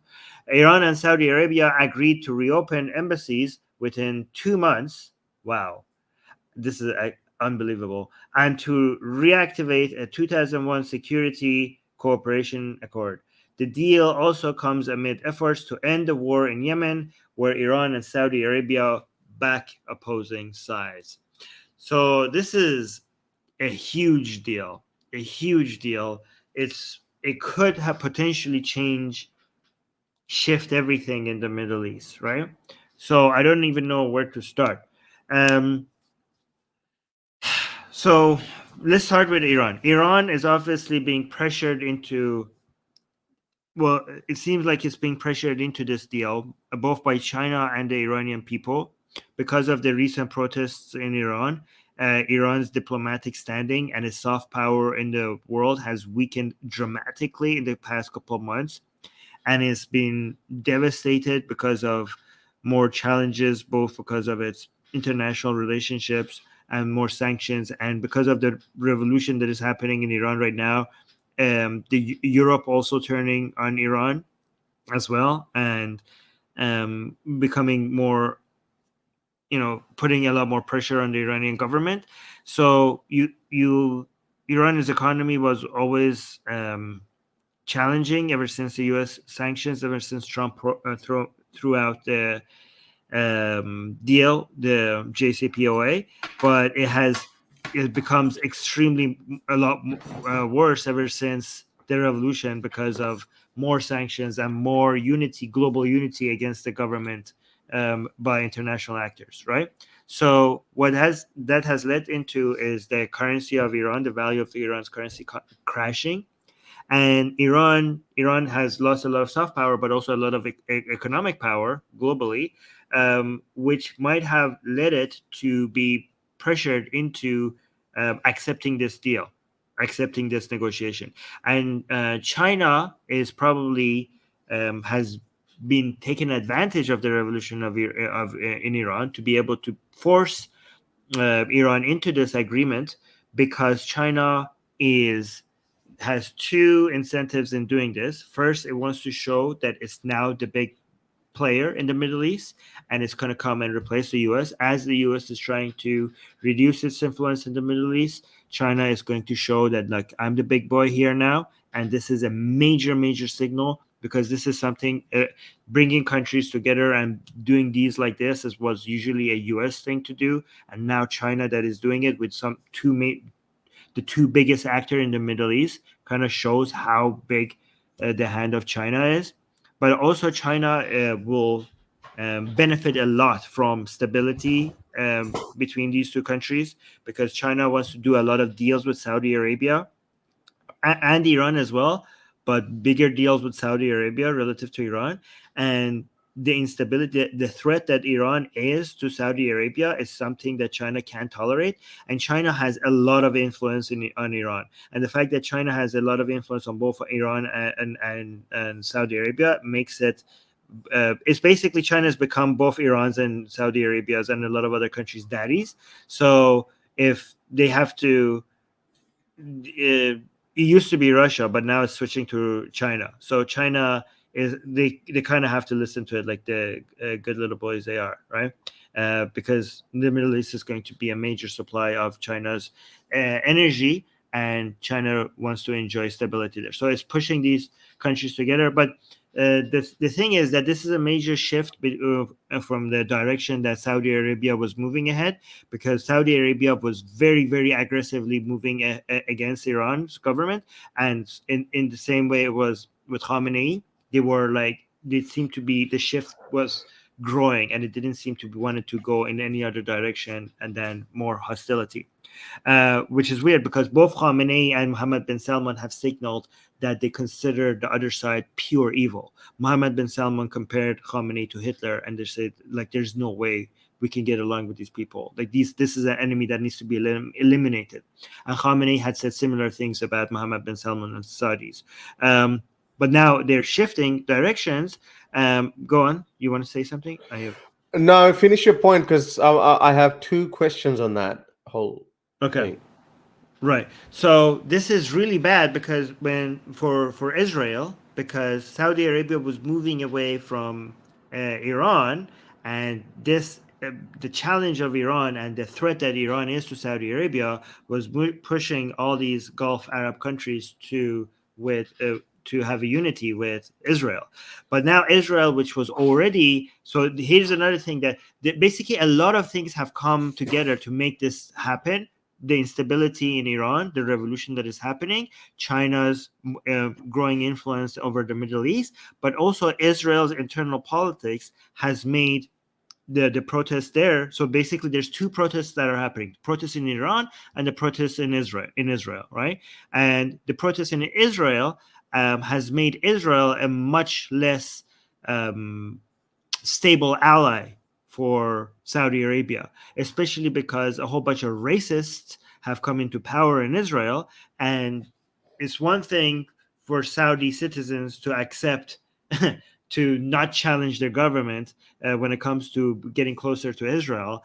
Now it's even more difficult, because you have people within the government of Israel that are so explicitly racist. Like, I mean, there were always racists inside the government, but this level of explicitness, it was never out there. Like, these are people who were arrested by Israel itself for being this racist, right? That's how racist they are. So selling that unity is a much harder sell.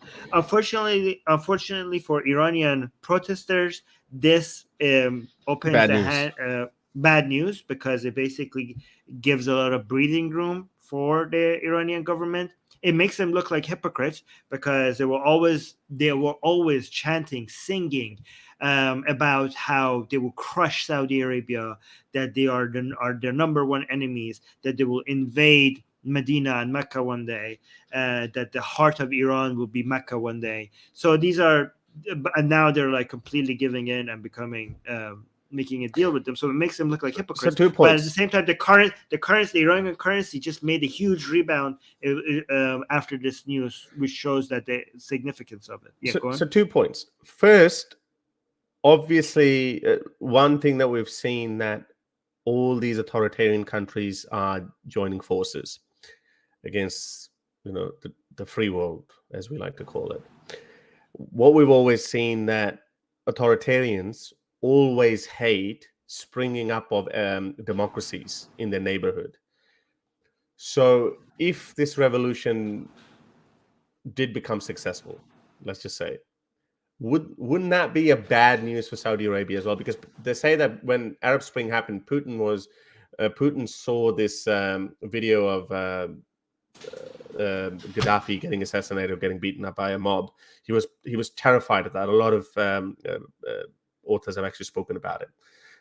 People who are experts on Russian politics. And he was worried that it could happen to him as well one day. Xi Jinping doesn't want Putin to lose because that would be a win for democracy in Ukraine if Putin loses. So authoritarians all around the world, they hate democracies. And obviously, as much as Saudi Arabia and Iran hate each other, they're both authoritarian governments.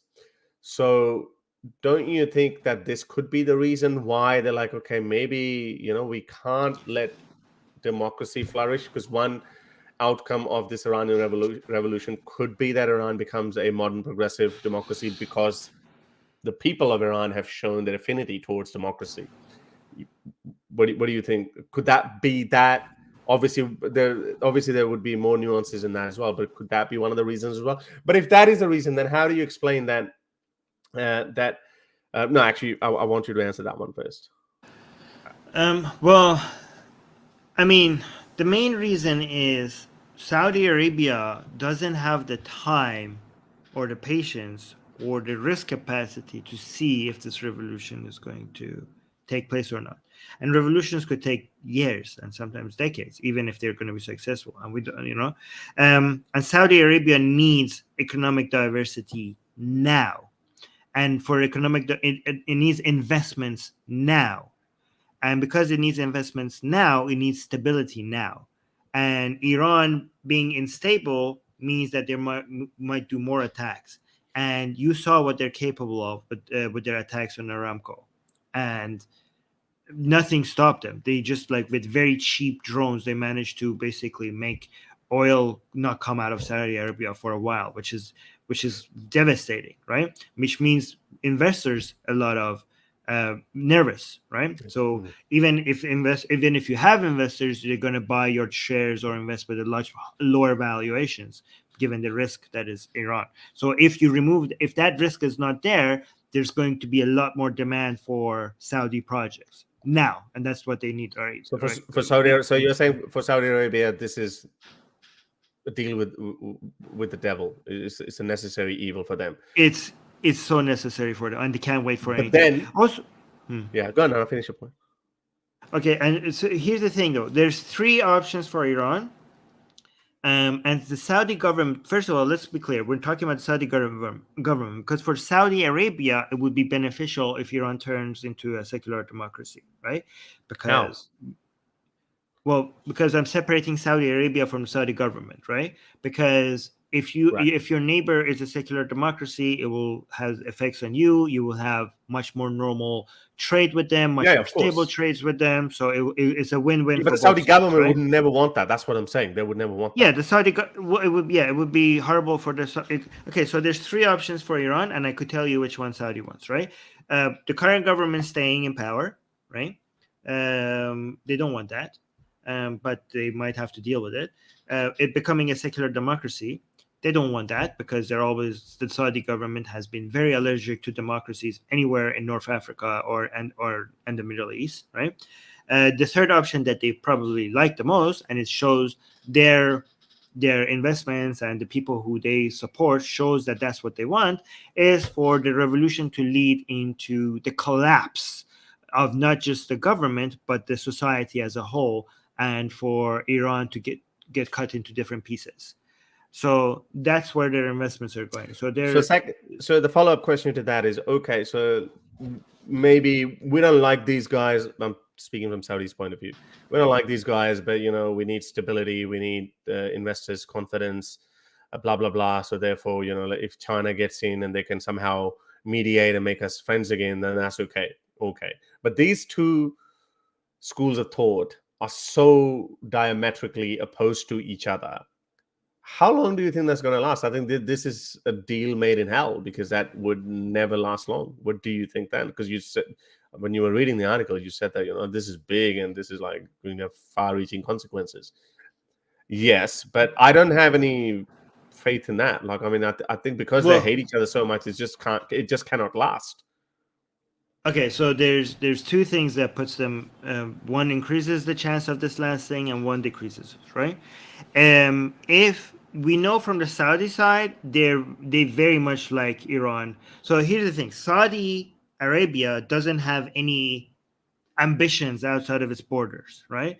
Everything it does outside of its borders is mostly based on the Iran threat, right? So the problem, at least, is not coming from the Saudi side when it comes to this relationship. Iran has ambitions outside of its border, so it's Iran that is the aggressor here. Saudi Arabia is the defender here, right? So Iran, at being aggressive towards Saudi Arabia, depends on its needs and the stability it feels that it has right now, right? So when it becomes more stable, it might become more of a threat to Saudi Arabia because it feels like nothing can challenge it. But also, when it becomes less stable, it also might become a threat to Saudi Arabia because it might think like, I need an external enemy right now to direct all the attention to that rather than my internal matters, right? So in both situations, it might find motivations to be an aggressor to Saudi Arabia, right? So that's why we're like, okay, so they seem to be always wanting to be aggressive to Saudi Arabia. That seems bad. And then, that's exactly what makes this a not stable deal. What could potentially make it more stable is the China element and the money element, okay? So now you have an actor here that is being involved, and both Saudi Arabia and Iran are heavily reliant on China's investment and projects. And if China wants something, they seem to be listening to it. So the Chinese element might make it a lot more stable. You're muted. Right. Okay. Yeah. Good. Look, I think it's interesting. I don't think it's going to last long.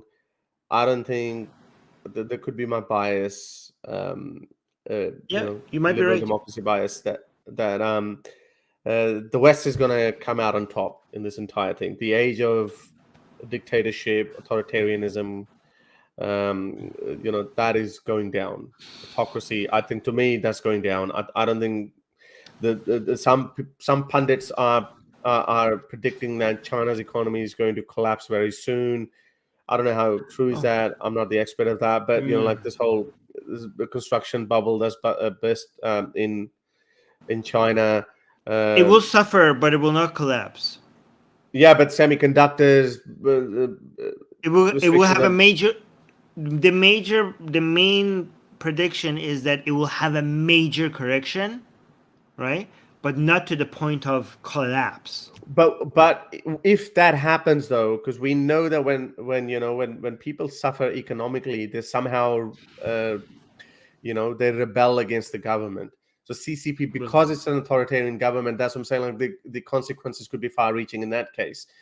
Whereas in democracy, revolutions are hard to come by, because if you don't like a leader, you can get rid of him in 4 years or 5 years.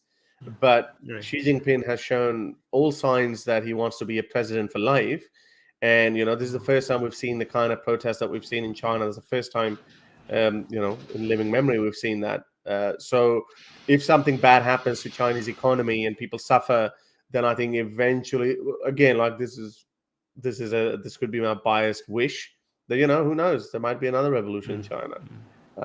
Putin is, I don't think Putin can't live for another 20 years. We know something's going to change in Russia. We don't know whether the next guy we're going to get is going to be worse than Putin, or there could be, we could get real democracy in Russia, but we don't know that. But in China, the whole system could go, the whole system, because a system that is built on tyranny and oppression, I don't think they can. I think the age is gone. I used to think that, okay, it would be very interesting how, because the Chinese model might be the new model, might be the way to the way to the future. But now I'm looking at a lot of people who used to say that China will surpass the United States in economy. That might not happen. No, that's not. I mean, total number or per capita? No, total number. Total number is happening. No, total number is going to happen. It's total GDP. Look, they're saying that. Yeah. No, total number. It's harder to maintain. Has already. It's 19 happened. And the other one's 25 trillion, isn't it? Like something like that. Well, I mean, depends on how you measure the GDP, but by some estimates it already has, and it's going to go below maybe again, but it will catch up again. The point is that GDP is not a really good measure. Yes. GDP per What's the other one? I was watching a video. There's another one. It's called something value, like a total. GDP per capita. That's the major one. No. That's for individual. No, there's actually something else. I forgot the term. I was watching this documentary yesterday. Again, I'm not an expert. I'm just saying, like, that they explain this whole thing, and I'll explain you the thing, but I forgot what it's called. So basically, they look at the whole value of the country. GDP was an old metric that was done when economies were more manufacturing based. Now, obviously, the more advanced an economy is, the less manufacturing it is. It's more service based economy, etc. So you look at the total service. Service GDP covers service as well. Yeah. But but what I'm about to tell you. But then you look into other factors as well. You look at the human capital, which GDP does absolutely nothing. For example, like you look at how many Nobel Prizes the United States have won, and in the fields of sciences versus China, and then you look at the actual output. In terms of they're kind of like these abstract ideas. For example, patents that you look at, and then they turn into something else. I think from memory, for example, the total technological exports of send it to me. We could talk about it later, because I think that we're getting into a lot of economic detail. Okay. Yeah. But let's bring Vikram up. How about that? Let's bring him up. Yes. I want to talk about one more video from 5 Pillars. I don't know if you've seen that, and I think this is going to be very... Let's do Vikram, and then we can talk about it, because he's been waiting for a while. Sure. Hi, Vikram. Hey guys, how are you? Good. Oh, by the way, let me explain to people. Vikram is a YouTube member on the Secular Jihadists YouTube channel. So I posted a link on the community tab for only members to be able to see. And if you're a YouTube member, you could come up and talk to us live on air. So that's how it works. Okay, Vikram, what do you have for us today? Yeah, I was listening to you guys and I kind of forgot my questions. Give me a second. Yeah, it was about, I wanted to get your take on, I know Armin has already talked about it, the destiny stuff in Islam. Oh, yeah. Yeah. I've become a huge fan of destiny. I've become a huge fan of destiny. Like, I mean, ever since you mentioned, so I watched a couple of videos, and then now all I get is like his videos in my feed. And I was just watching him destroying this red pill guy, and then he ended up deleting that video. I was like, that Destiny is amazing. I think he's pretty smart. He's my favorite liberal. Every time people like, oh, liberals are this and that, and they want me to go to an example of like the first person that comes to my mind of liberals not being the way people think they are is Destiny. He's my go-to guy. Yeah. So he's been trolling. I wanted to talk about it. So I've got some tweets here. He's been trolling Muslims a lot. So he goes, so this Abu Hafsa guy, he goes, oh, Christians, the amount of disrespect towards Jesus you are letting slide is pretty messed up. No wonder your community is flocking to Islam. It's a lie. They just pick up these random white dudes who convert to Islam, and then they go like, and they give you the impression as if there are millions of Muslims, millions of white people who are converting to Islam. Bullshit. Okay, it's just anecdotal evidence. The last survey that we have from 2014, the Pew survey, that actually at that time it said the amount of people who leave Islam is the same as the amount of people who convert to Islam now. But this is 2014 when ex-Muslim movement was still in its infancy. So I think it's way out of whack now, more so in favor of people who are apostatizing from Islam. So he goes, yeah, we should be more like Muslims online and threaten to attack them when they make fun of your prophet. So yeah, that's a good one. There's some M's here. Let me share some more of them. By the way, I stole that from Susanna. This is the same one. Let me share that again. What is it saying here? The main thing that upsets me about this was that Nim wasn't kissing me. What does that mean, Nim? What does that mean? Do you know what that is, Vikram? Yes. Okay, so if go lower. So Destiny is in an open relationship, right? So go lower. Yeah, there we go. Right. So that's his wife. That's Destiny's wife, right? Right. So that guy is an Arab guy there, and they use this video, and that's Destiny, right? So people are like, oh, look, you're so your wife is kissing an Arab, which is kind of racist, by the way, by this guy, right? Like as if like the fact that it's Arab makes any difference. Like if he was white, then it would have been okay. No, yeah, but basically, oh, you're a white guy and an Arab is basically just stole your wife, right? But if you go up, the best Destiny has a really good response. Yeah. The main thing that upset me about this guy, this was that Nim wasn't kissing me.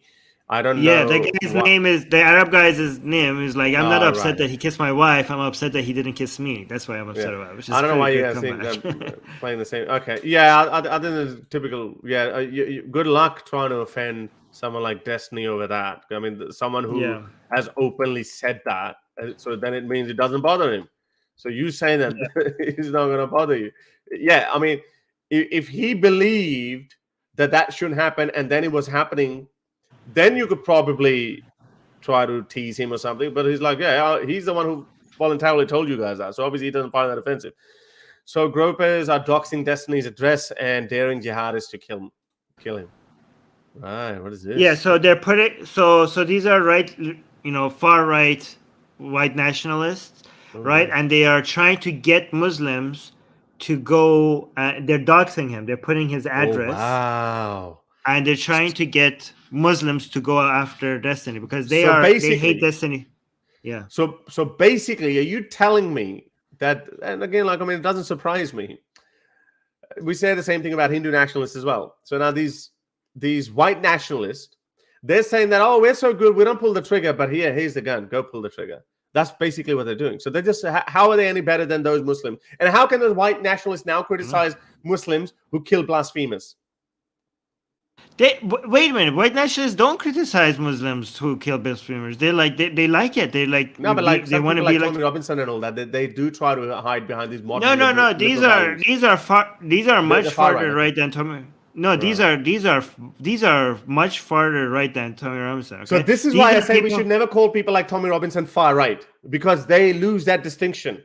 I think Tommy Robinson is just a conservative. We should never call him far right. Yeah, I mean, if these guys are far right, then this is the epitome of what far right is, and they're actually saying, "Hey, go kill this guy." Tommy Robinson is far right. These are just more farther right. Yeah, Robinson is far right. He's anti-immigration. But these people are like, these are the type of people who are like, we need to learn from Islam. They're like, Islam is right. These are the people who like respect Islam, even though they're far right, white nationalists. They're like, Islam is powerful because it respects family values, because it threatens people, and they want to be more like it. They don't criticize Islam. It's an enemy that they respect.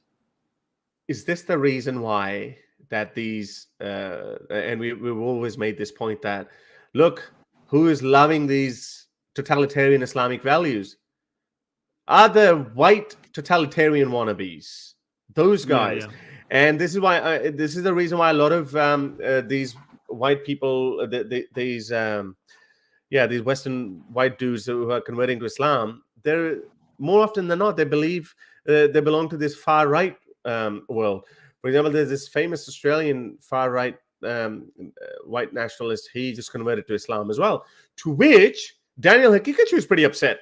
He's saying that don't listen to these far right white folks. Don't let them hijack your religion because they're, like he was shitting on them basically. So it's like, right. So isn't that amazing? That tells a lot about Islamic values. For example, look at this one. This is what Daniel Hakikachu had to say about these white nationalists converting to Islam. Stop promoting converts who, within days of supposedly becoming Muslim, are telling Muslims to put the fear of Allah in non-Muslims and describing Islam as a brutal monster and telling Muslims to fight against degeneracy no matter how brutal. I've actually seen that a lot of conservatives who are, like this whole degenerate trope is like, yeah, that's why Islam is good. That's why Islam is good. And that's why they're actually getting attracted to Islam, because Islam has a firm stance, this unapologetic stance against degeneracy. So it's like, look at it. Isn't that amazing? Go lower. Read the lower Okay. one. Sorry, the next one is... No. Yeah, the next one. These far-right white converts say that Islam is the last stand against degeneracy. Yes, that is true. But what do they say next? They tell Muslims to commit violence and fight back by any means necessary. Please don't fall for these feds. So he called them feds. Basically, he said, so I'm like, looks like someone's been paid a visit by feds. What do you reckon? Like, he's like, because then he says that. He said, no, I've never, I have these views, but I've never told Muslims to act on those things, like don't commit violence.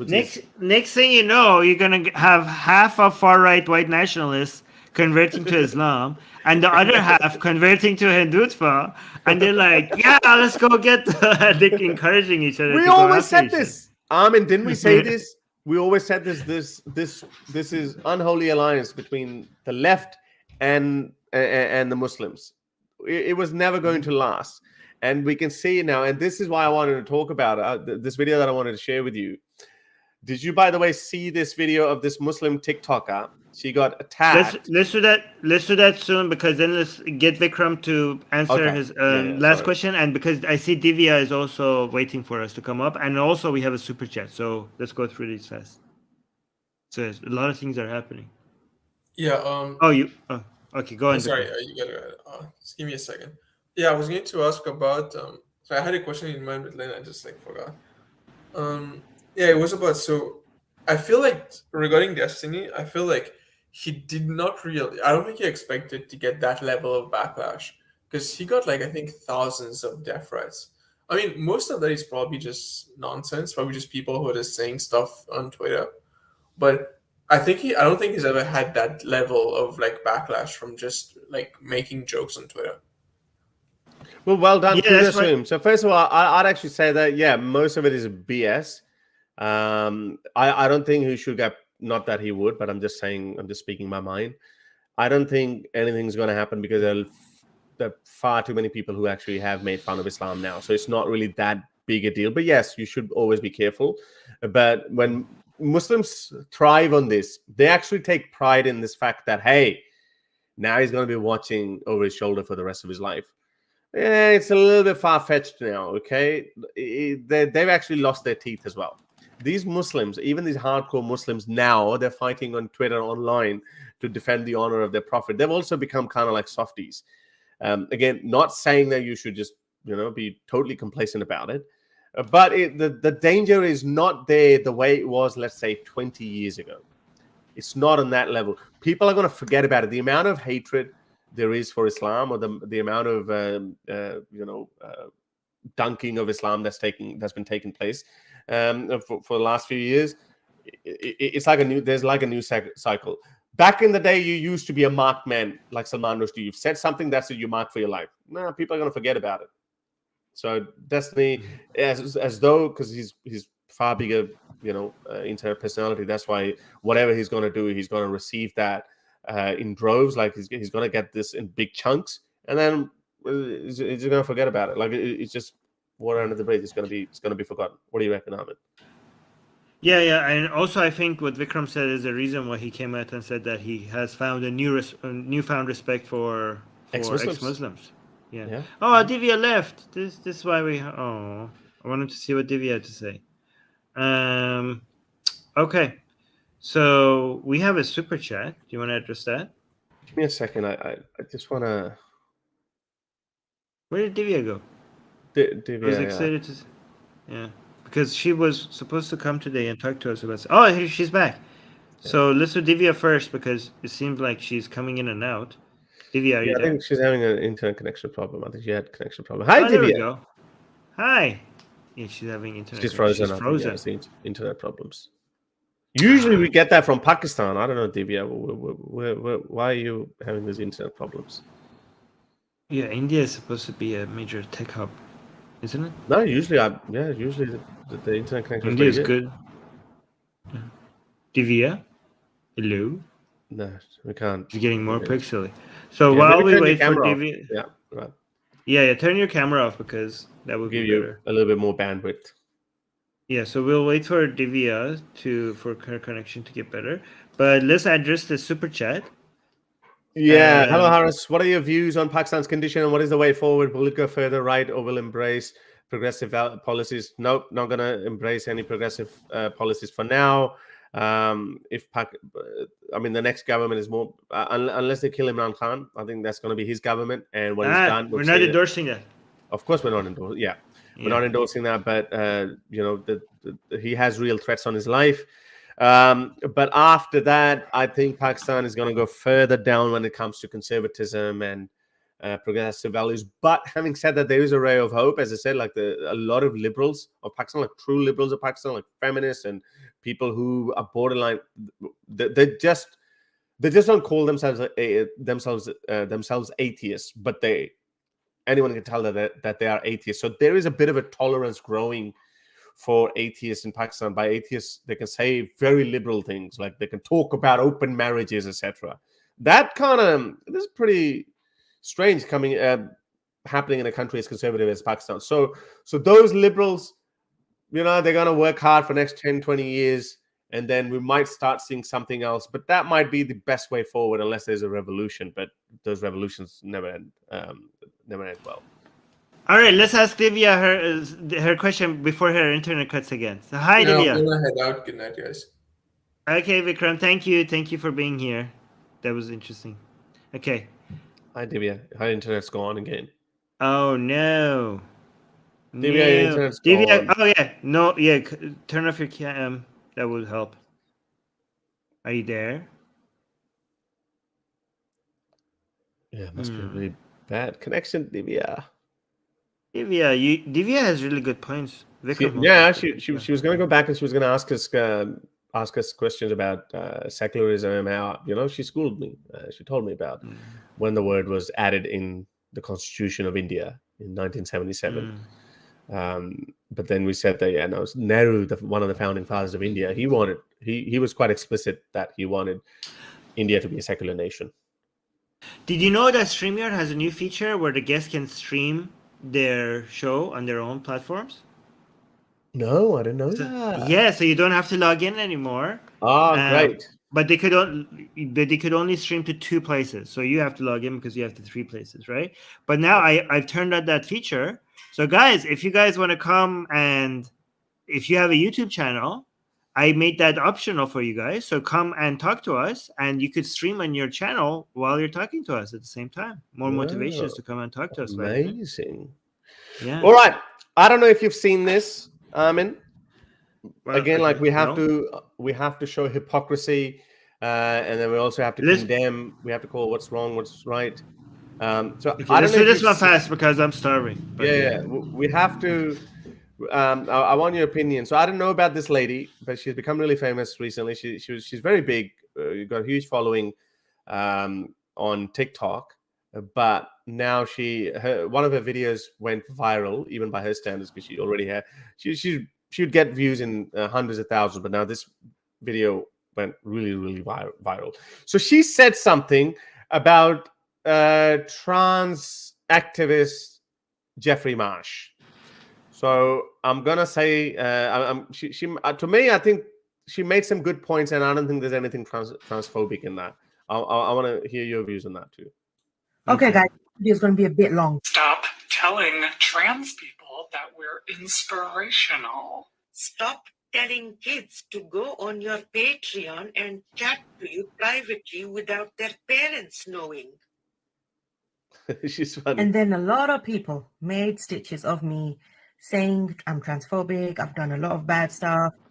They've even attacked my scarf, my religion, a lot of bad stuff, which I don't want to go into. And these people have also said they are not talking to the kids. Okay, so I did a little bit of digging. Hi, kids. Hey, kids. I want to talk to. Okay, this video is not for kids YouTube, and this is purely for commentary reasons. And obviously, none of the views that are endorsed in this video, we endorse them. We're just commenting on them. And YouTube, our views, you actually agree with them. So listen to this. So basically, okay, I'll leave the link in the video. I want to see the rest. I can't judge it until I know if they. Can I steelman their position? No. Okay, play okay. it. I just don't want to get in trouble. Okay. Hey, kids. So yeah, there's a lot of videos of them addressing kids. Now, the main video I want to talk about. Your parents screwed up. It's okay to say so. That's why I made a Patreon. So you want to talk to kids whose parents have screwed up? Why? Why you want to talk to these particular kids? Why? That's why I made a Patreon, so that we could talk about it, so that we could connect in a way that has more privacy, so that we could talk to each other in a way that's more open and stuff that we wouldn't share like in the comments of a video like this. I think you're worthy. And so you want to talk to kids on a social media platform? Yeah. No, that's not fair. Okay, she's not transphobic, but that's not fair. That's not fair. Okay, because the first she showed a couple of videos that she was talking. She or he? What's her pronouns? Oh, they. They. She showed a couple of videos that they were talking to kids, and then separate videos that they were talking about your parents screwing up, and you could talk to me on Patreon. Okay, though you're allowed to talk to kids on social media. Behind a paywall? No. Patreon. It was separate. Okay, let me make this more clear. The videos of they talking, I'm not used to they, so bear with me. The videos of, don't make it up. I'm trying, okay? The videos of them talking to kids was not the same videos of them talking to people about their parents. You know, adults also have parents. You saying you're talking to somebody about your adult screwing you up, that one could have been to adults. The video that is telling people that I have video, you can come talk to me to talk about your parents behind the paywall, was separate from the videos that they were talking to children. There was over separate videos. No, but Armin, they meant the same thing. No, I get what you said, but I'm saying they meant the same thing. Like, forget about that. You cannot tell by the videos that we saw right now. Okay, maybe there's more context to this. Okay, but right now, the things that the hijabi woman showed us was they haven't even two denied videos. That. Huh? They haven't even denied that. I am just judging based on what I saw. Okay. Patreon has an age limit. Patreon itself has an age limit. So you should not be able to. Let's watch it again. So it says, "Hey kids." Okay, but I don't want to lose Divya. Okay. No, they will come back. Okay. So there's a lot of videos of them. You go back. Now, them. My religion. A lot of those videos. You're talking to kids. That's not behind Patreon. You're just talking to kids. They say that you can talk to me behind paywall, behind Patreon. Oh my God! Why can't you understand what I'm saying? Well, yeah, okay. I don't understand. Say it again. Okay. There are 3 videos that you are clearly talking to children, to kids. On those videos that you're talking to kids, I don't see them talking about Patreon. In the videos that they are clearly talking to kids. Sorry, I'm trying. On the videos that they are clearly talking to kids, they are not saying that come talk to me behind the Patreon wall, behind the paywall. The video that they are talking about speaking to them behind the paywall is separate from the ones that is clearly talking to children. So that one, the Patreon one, could be talking to adults, because adults have problems with their parents as well. It's not just children that have problems with their parents. I get that. I get that, but that's not the impression that I'm getting. But this is what I said. So let's just finish that. Said they are not talking to the kids. Okay, so I did a little bit of digging. Hi, kids. Hey, kids.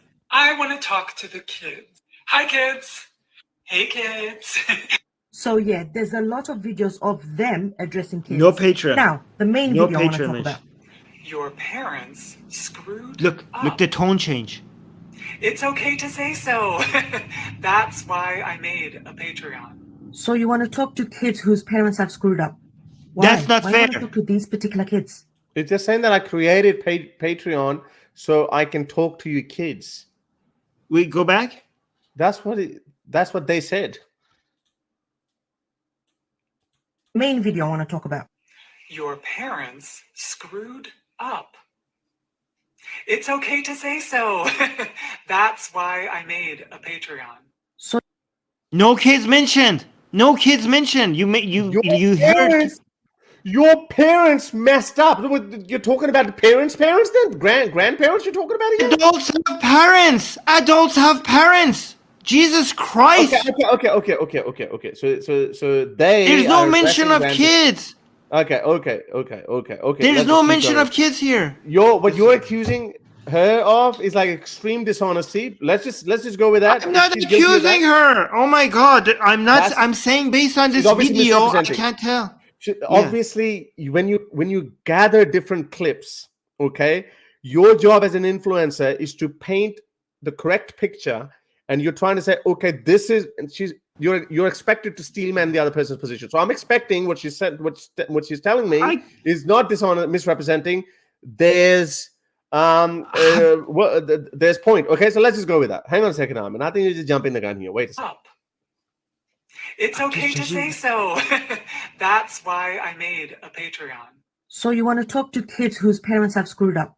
Why? No. Why you want to talk to these particular kids? Yes. They did not. Why? No, That's they did why not say I that. made a Patreon, so that we could talk about it, so that we could connect in a way that has more privacy, so that we could talk to each other in a way that's more open and stuff that we wouldn't share. Like You actually think they are talking about adults? No. Whose Oh my parents God, did Harris, why didn't you understand what I'm saying?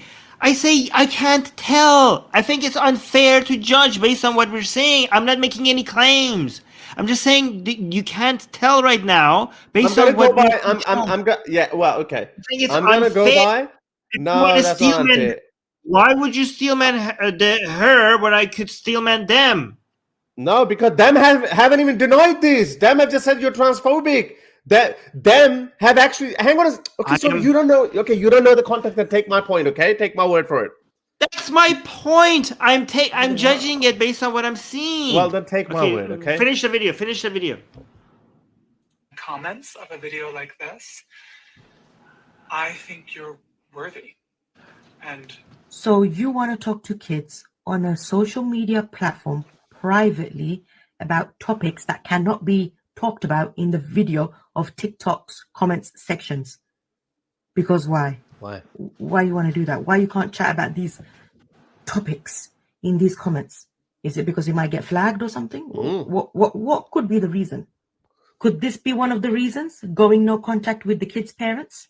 Because you say in one of your videos how kids can go no contact with their parents. So you teach kids how to go no contact with their parents? Is that what you're teaching them on Patreon? Or is it this? You're teaching this more on, because this video might get flagged. That's why I don't want to say the word. And this is Jeffrey. Okay, they might not be so unfair. That video might not be about kids though, but you'll have access to it Patreon. But they have actually said that it's Patreon. So Marsh's unfair. Patreon. But they haven't even denied that, Armin. Why are you defending? They haven't denied the claims made by this woman. I'm talking about what I'm seeing right now and what judgments we could make based on what I'm seeing so far. And also, Soha, I don't understand. Watch the whole video, watch the whole thing, please. And you're shouting at me? What the hell is up with this? It's actually good that we don't watch the whole thing. And I understand what you're going, because I want to be able to judge based on what we're seeing and then see if we were wrong or not. The whole point of stopping is to see if we get corrected after we watch the rest of the video. So no, I want to see. It's good that we stop. That's what I do. That's what we do in all of our streams. So how do you not know this? Let's go with that. You're teaching this more on, because this video might get flagged. That's why I don't want to None say of the this. word. And this is Jeffrey Marsh's Patreon. You talk about this topic with kids. This is so idiotic. This is so stupid. This is so stupid. On Patreon, I can understand what. Yeah, go on. Armin, go continue. Finish it. Oh my God, Armin. Here are just some of the signs of grooming. Literally one of the first ones: gaining access and isolating the victim. Asking them privately to go on Patreon and talking to them privately so you can connect. And then showing these kids that you trust them, you love them, you'll keep their secrets, and to keep them isolated from their parents. And then the icing on the cake is this video. Hi, beautiful. If you do not have a family that loves you, I'm going to be your family. No, you can't. You are a stranger on the internet. You are not their family. Oh, and another thing. You can turn off age restrictions on Patreon. So kids can go to Jeffrey Marsh's, their Patreon. Not if it's adult. Oh my God! Not if it's adult themed. Not if for example, Atheist Republic is on Patreon and it's 18 plus because of the type of content that we have. So no, you can't. You can't. If you're talking about sex, you can't turn off the age restrictions. So that's a lie. Let's just look up. That was so unfair. That's so unfair. That video was so unfair. This is TikTok. She's not being transphobic, but she's wrong. No, that would be okay. That would be unfair if she has deliberately misrepresented his views. Okay, do we agree on that? She's looked at multiple videos. Okay, she's taken out the best bits to be able to squeeze that into 3 minutes. And even if she's right, she did an irresponsible. This short video, she didn't connect the dots. She didn't connect in this video the talking to the children part to the Patreon part, and she didn't do it. So the video was irresponsible. Well, how? It's created Patreon for kids. I don't know how else to explain this. I don't know how else. I think it's been very simple and clear. I have been very clear. I don't know how many times I have to say the videos that she showed us of her talking to kids and the videos of her talking to adults, there was no connection in between them. They are all for kids. Yeah, not in the videos I've seen. I don't know I don't know how every single video that she showed was addressed to the kids. Harris, the videos about Patreon and your parents was not a single mention of kids in there. So that's what I'm saying. So you're basically thinking that she might have misrepresented him, right? Even if she didn't, the connection was not made in this video. Because you cannot show every single bit. You can go on good show me faith. The bit. Show me the bit. You want me to watch 5 hours worth of Jeffrey Marsh's videos? No. Show me the connection, and I'll tell you what she could have. Okay, so here's a connection. No, I'm not going to show you anything. I'm going to say this. Okay, because I've looked into it. This is not even the rebuttal being given by the other side. The other side is simply saying that you have. You're just being unnecessary, a sheriff that you don't even need to be. You're saying be charitable. I am being charitable to them. No. You're charitable over something the charity that they're not even claiming. Even they are not even providing the defense that you're giving. They've acknowledged, they're like, yes, but what they're saying. Show me. I will make it clear what they needed to put in. Make the connection. Make the connection. No, I don't have all the videos. Okay, I've looked into it. She's represented his point clearly that they are talking about. They are actually asking kids to speak to them behind a paywall on Patreon.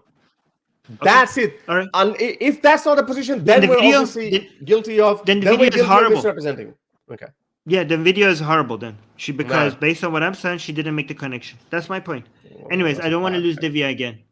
Yeah, okay. Divya. Hello, Divya. Oh, Hi. the internet's good. Hi. Hey, you're good. You're not cutting Hi. out. That's great. Hey. Yes. Yeah, actually, I was trying to connect from my laptop, but the Wi-Fi is not strong enough here. So I connected from my cell phone. Okay. Hello? Yes, Yeah. we can hear you. Yeah. Yeah, so while I was backstream, so you were talking about that video, TikTok video.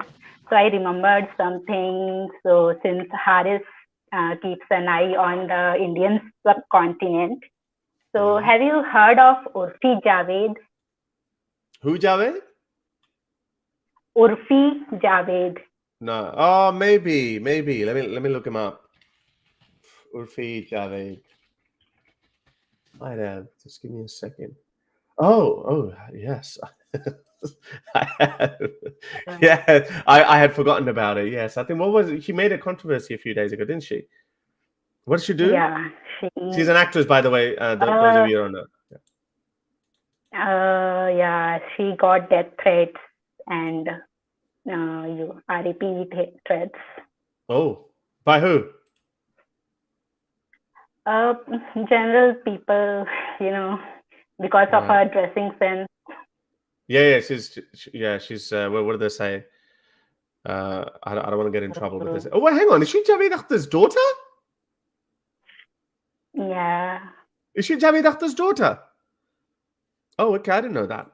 Oh, Yeah. right. So a lot of people criticize her. Those of you who don't know.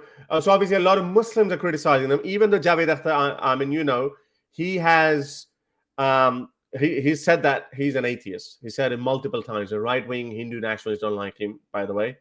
But he's an atheist. So sometimes Muslims like to use him. Obviously not all. Hashtag not all Muslims. Some Muslims like to use him when he crucifies radical Hindus. But then, Divya, are you telling me that other Muslims are criticizing Urfi Javed for her, how should I say it, for her revealing clothes, as they like to say? Dressing sense. Right, okay. So Muslims are like, okay, where's your hijab? So that's what they're doing. Okay, So, all right. Yeah. No, there are Muslims. But I cannot confirm that everyone is Muslim who is threatening her, but in general, It would be most likely Muslims. That Let's just be fair, it would be and Muslims. other kind of threats. Right. Yeah. Okay. No, I didn't know that, but that's a very... Yes. Sorry. Finish your point. Yeah, no, nothing. I was just saying she has made a huge controversy on our Indian news channels. That's When was this? I think a week or 10 days ago, maybe. Right. There is a little Instagram post that she made. She says that the constant bullying, trolling sometimes makes me go crazy. I cry a lot, but I guess life goes on. You just got to do you. Those who don't understand you shouldn't even matter. Usually I'm okay, but today is a very rare day where I feel like giving up. It does get me at times. The hate, the abuses, the trolls, the bullying, RAP threats, death threats, whatnot. And it could be very, very... Okay, so I'm going to say something here. So... an Indian tennis legend, Sania Mirza, who happened to be a Muslim woman, she started playing tennis for 15 years ago, maybe 20, about somewhere 15, 16 years ago. She's the biggest name of female tennis that has come out of India. She might even be bigger than Leander Pace and Mahesh Bhupati. I think so. I could be wrong. But regardless of the point. The problem is that Sania Mirza was a Muslim. And in female tennis, you have to wear skirts. Now, those skirts were obviously not as revealing as these clothes. And obviously times have changed. So I'm going to say there's a light at the end of the tunnel.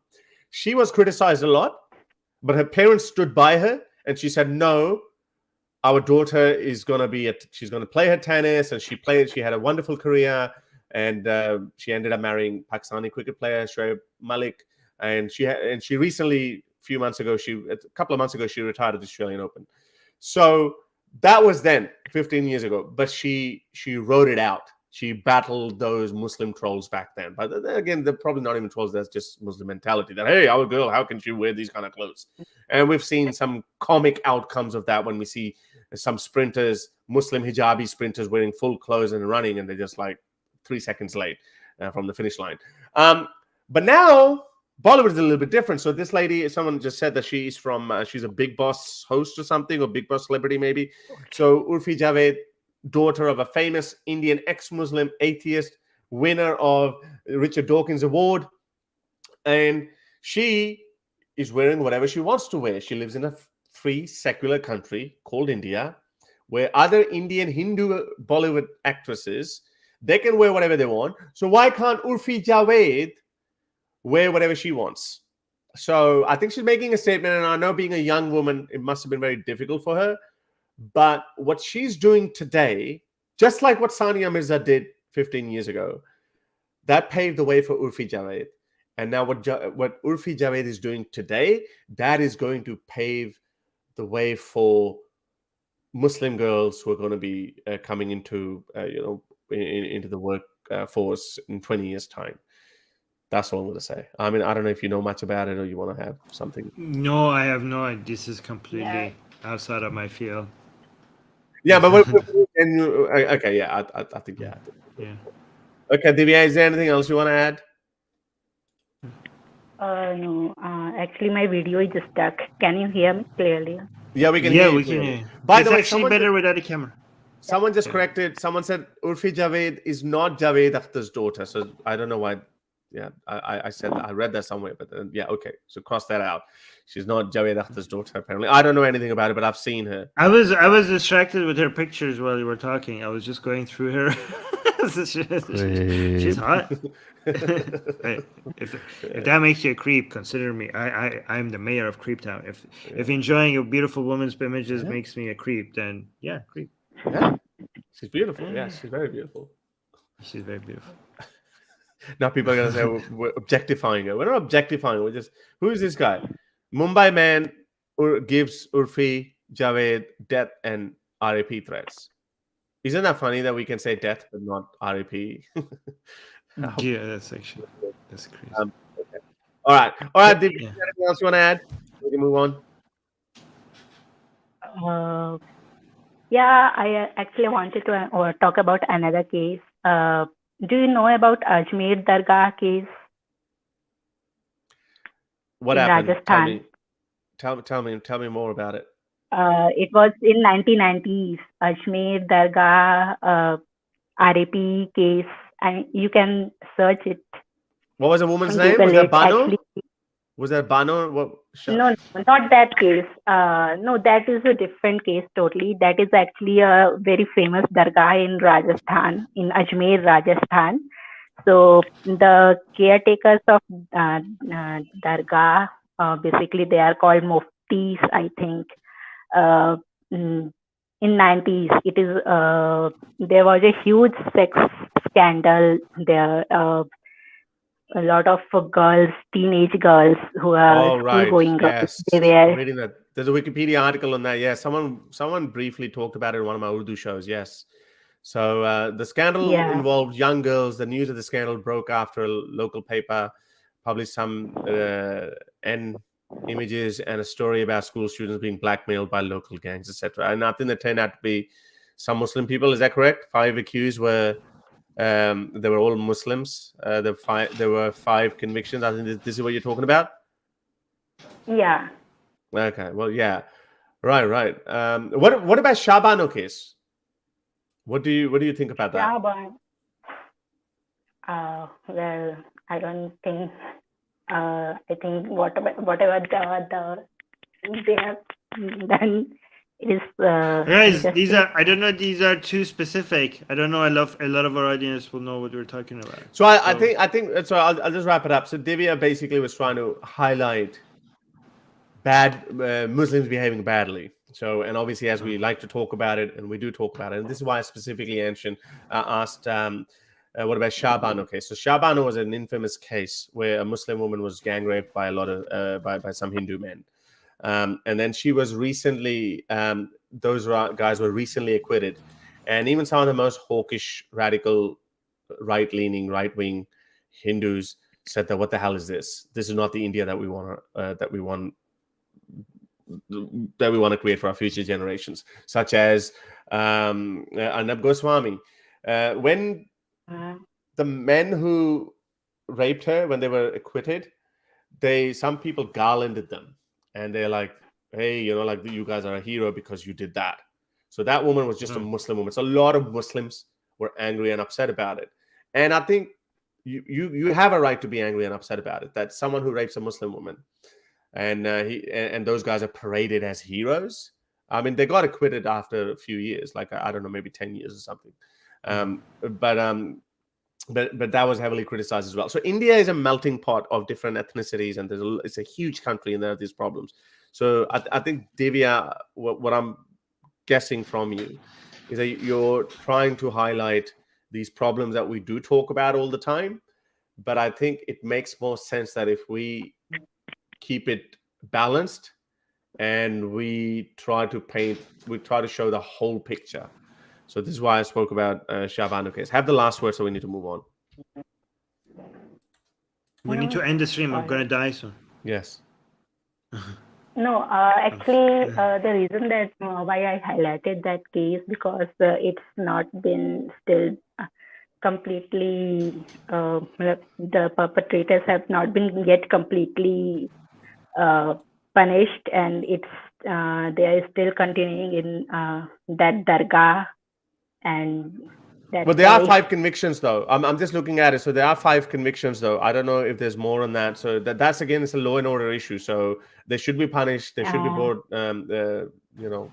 held accountable to their actions, and they should be punished accordingly. All right, Divya, thank you very much for coming. We need to. And sorry, by the way, that wasn't Shah Banu. I think it was Bilqis Banu or something like that, her name. But I think people know which woman I'm talking about. Okay, Armin, did you, by the way, try to find Jeffrey Marsh's kids Patreon, because I really want to talk about it. I know you want to go, but we could go 5 minutes. But did you? I'm trying to find his kids Patreon so we can look into it, that what kind of videos are in there. But the bigger point that I wanted to make. Did you have to pay? Yeah. I have to pay. There's a paywall. Yeah. So. But another point I want to talk about, because since we can't agree on that yet, because you're saying that, and I'm going. Send me the link to the WhatsApp. Send me the link to that video. That's just a video. The video. Yeah, that's just one video. So, but anyway, so this is what happened to her afterwards. What I wanted to tell you, more importantly, afterwards, to me, going by what she's shown and what she's saying, that okay, they are encouraging kids to talk to them behind a paywall. I think that's creepy. That's my opinion. Okay, unless obviously she's misrepresented their views, then obviously there's something wrong. But I've looked into it as much as I could see. She hasn't misrepresented their views. Okay, but based on what I've seen, they haven't said that to kids at all that I want to talk to you behind the paywall. Okay, all right. What I've looked at, and it's the other way around. Okay, so but this is what happened in the wake of that video. She had to go into hiding. And a lot of right-wing Christians, conservative Christians, Muslims, they're all rallying behind a Muslim woman. This is why I wanted to talk about this. Is so unprecedented that she had to apologize. She didn't apologize to Jeffrey Marsh, but she said that I'm going to take a break from TikTok. I haven't, I've received death threats. Let's have a listen to this. So I just got an email saying, pretty much a threat, saying they know where I live. And what scares me the most is they have got my daughter's details on the email, like what time I leave to drop them to school, pick them up. And it's not a coincidence because both of my daughters, they go to 2 different schools. So they know. They've given the school details and everything. So, yeah, my daughters are involved now in this. Some of you might know that my car was damaged in this whole thing. I was getting not very nice videos and now emails with a lot of details on that email. So I'm done. I don't want to do anything. I'm not going to talk about Jeffrey Marsh. I've deleted everything, removed it. If you guys want to go ahead, but please don't come to my house. You just get on with your life, I'll get on with mine. You guys want me to say I'm sorry? Fine, I'm sorry. Oh, she did as well. Please don't come at me, don't come to my house, don't do anything with me, because I'm just one person, and specifically 4 or 5 of you have 4 or 5 of you have kind of done stuff. Like some of you have found old pictures of me and uploaded it on TikTok without my hijab. So you guys have done that. I know you guys are gonna take the mickey out of this video. So, but my main thing is, please don't continue this. I'm sorry. Please don't come for my kids. So she's been receiving a lot of death threats, and obviously she's very distressed, and that's unfortunately the state of social media. That's the world we've created. That's the world we live in. We are no longer the only people who receive death threats. And this is what I'm saying. Anyone who says anything against anyone's idea, it's very easy to become a keyboard warrior. But in her case, it's a little bit, why it was a bit surprising to me, that they actually did stalk her. She's saying that her daughters go to different schools, and they found out the details, found out her old photos. When you put her name in Google, the first suggested search result comes up, Armin, is without hijab. I'm like, the people interested in seeing her without hijab as well. Like, I mean, who knows how the world works? But this is obviously wrong, threatening her. And as Armin, being as charitable as he is, there was nothing transphobic said in that. Let's just go by Armin's view that he hasn't found evidence convincing enough for the charges or accusations that, sorry, what's the lady's name? Shumirrun is laying on. It doesn't matter if she was transphobic or not. Death threats and threats are wrong, whether she was, even if she was being transphobic. No, but I mean, the point is, yeah, you're right. But the point is that how much of snowflakes these people are, that even if she's not being transphobic, you're still doing it. Yeah, still wouldn't make it right. But like, even if she says that, hey, so the other side's response has been, so what? We've asked kids to talk to us behind paywall. Are you insinuating that trans people are, P words, PDF files? Is that what you're insinuating? Blah, blah, blah. They took it that way. That was their response. They were not saying that. We did not say that, okay, kids, you don't. We never said that kids don't talk to us behind a paywall. That's not what they said. They said, no, there's nothing wrong with that. We're asking kids. That's okay. So I don't care about what they're saying. I care about what happened. Okay, well, that's what happened. So there's okay, but for them to do that, but there's another twist to it, and I'll wrap it up that. But look at these Muslims, right? I'm seeing, not all. Oh yeah, not all, obviously, but these kind of Muslims, they're all standing behind by their Muslim sister, and so am I. Obviously, both of us, our initial reaction is, this is horrible. This should not happen to anyone. So look at this. Female Muslim TikToker Shumirrun Nessa says she and her children have received death threats after she recently exposed the prominent trans activist, the Jeffrey Marsh, for allegedly engaging with children without the parents' consent and knowledge. Shumirrun also claims that her car has been vandalized and all photos of her without hijab have been shared online since posting the now deleted viral video. This is the viral video that we played, and a lot of Muslims have actually said that this is wrong, and a lot of white conservatives have actually rallied behind Shumirrun as well. They're saying, yeah, see, because obviously they share something. And again, this is not I'm not saying that Shumirrun shares this, but she was actually so respectful. She even used the correct pronoun. She used they. You notice that, Armin? Yeah, exactly. Yeah, That's why I don't yeah, think she's being transphobic. She just yeah. found something. I mean, she was Yeah. wrong in my opinion, but she wasn't transphobic. Yeah. She wasn't transphobic. So she was being so respectful, but she raised a point. Then I think, regardless if that was a trans activist, if I was asking kids, if I was making videos, hey kids, you can talk to me, then that should raise your eyebrows. So anyway, so this is just an interesting twist to it. But the woke mob has been going after her, and Christian conservatives, right-leaning conservatives, they're all rallying behind Shumirrun. How do you see that part? Just quickly wrap it up, and then we can go. I just want to quickly say that, as ex-Muslims who are anti-Islam, I just want to mention that we don't make this tribal, okay? When you go after people with death threats, and if you go after people's children, it's obvious. I don't want to. It's obvious that we have to be on the side of condemning it, okay? And I do want to encourage, and there are a lot of Muslims on the other side who do the same thing. So when ex-Muslims are attacked and threatened, there are some Muslims who come and in support of ex-Muslims and call it out, okay? And I just want to say that I want to encourage more Muslims to think like that. Like, for us, at least for me and Harris, this is not a tribal thing. Muslims being attacked like this and threatened like this, we will rally behind you and support you. And I just hope to see more of similar attitudes from whatever disagreements we have about Islam. When it comes to behavior like this, all of that becomes secondary.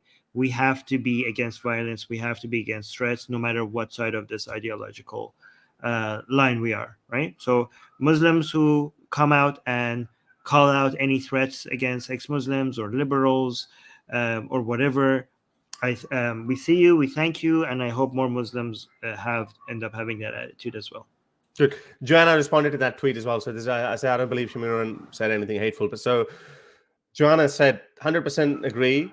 Also, I don't see the Jeffrey Marsh as a trans woman, rather a gay, effeminate male. Again, this is her opinion. I don't know anything about it, and I'm not going to comment on that. But I'm just saying, taking advantage of trans identity as a hot button topic to further his social notoriety, whether it be positive or negative attention, he along with cross-dressers are hurting the trans rights movement. It doesn't matter if they are trans or not. Really, it doesn't. Their identity is completely it's irrelevant. No, but yeah.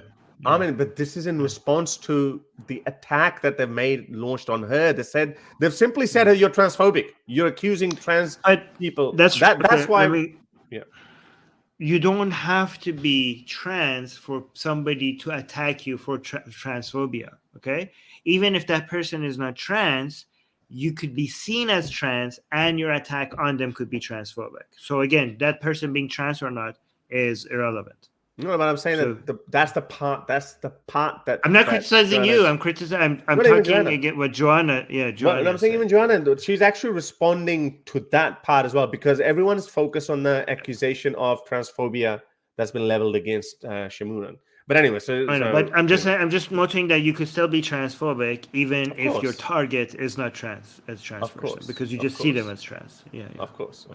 Okay, well, that's it for today, guys. I mean, share your thoughts, comments below. Become Armin Navabi, Atheist Republic, or Secular Jihadists patron or member, so you can join the show and be a part of the show and ask us questions. Or you can also send us super chats. You can be my member, you can be my patron, and you can take advantage of all the wonderful, amazing benefits that our channels have to offer. But or just like the video. Or like the video. Yes, like the video, guys. Why such a conjuicy with liking? I don't know. Conjuicy means misery. Misery, no, stinginess. Yeah. Anyway. Yes. All right. Yes. Soha reminding everybody to like and subscribe. Thank you, Soha. Thank you, Soha. Yes. Oh, sorry. Sometimes we both play with the same thing. That doesn't sound right. Also, Tino also is very good. Don't forget to leave feedback for us in the comment box after the end of the stream. Yeah, thank you so much. How was the stream today? Oh, Tino is so great. I like Tino. All right, guys. See you guys next week. Same time, maybe it's not same time as before. Yeah, I think next week same time, but the week after we might go back to our normal routine, which is my Sundays and your Sunday mornings. Well, let's discuss, Saturday guys. Let us know in the comment if you prefer yes. this time or the weekend. Yeah, thank you. Right. All right, guys. See you. Bye. Mwah. Okay, you press the button.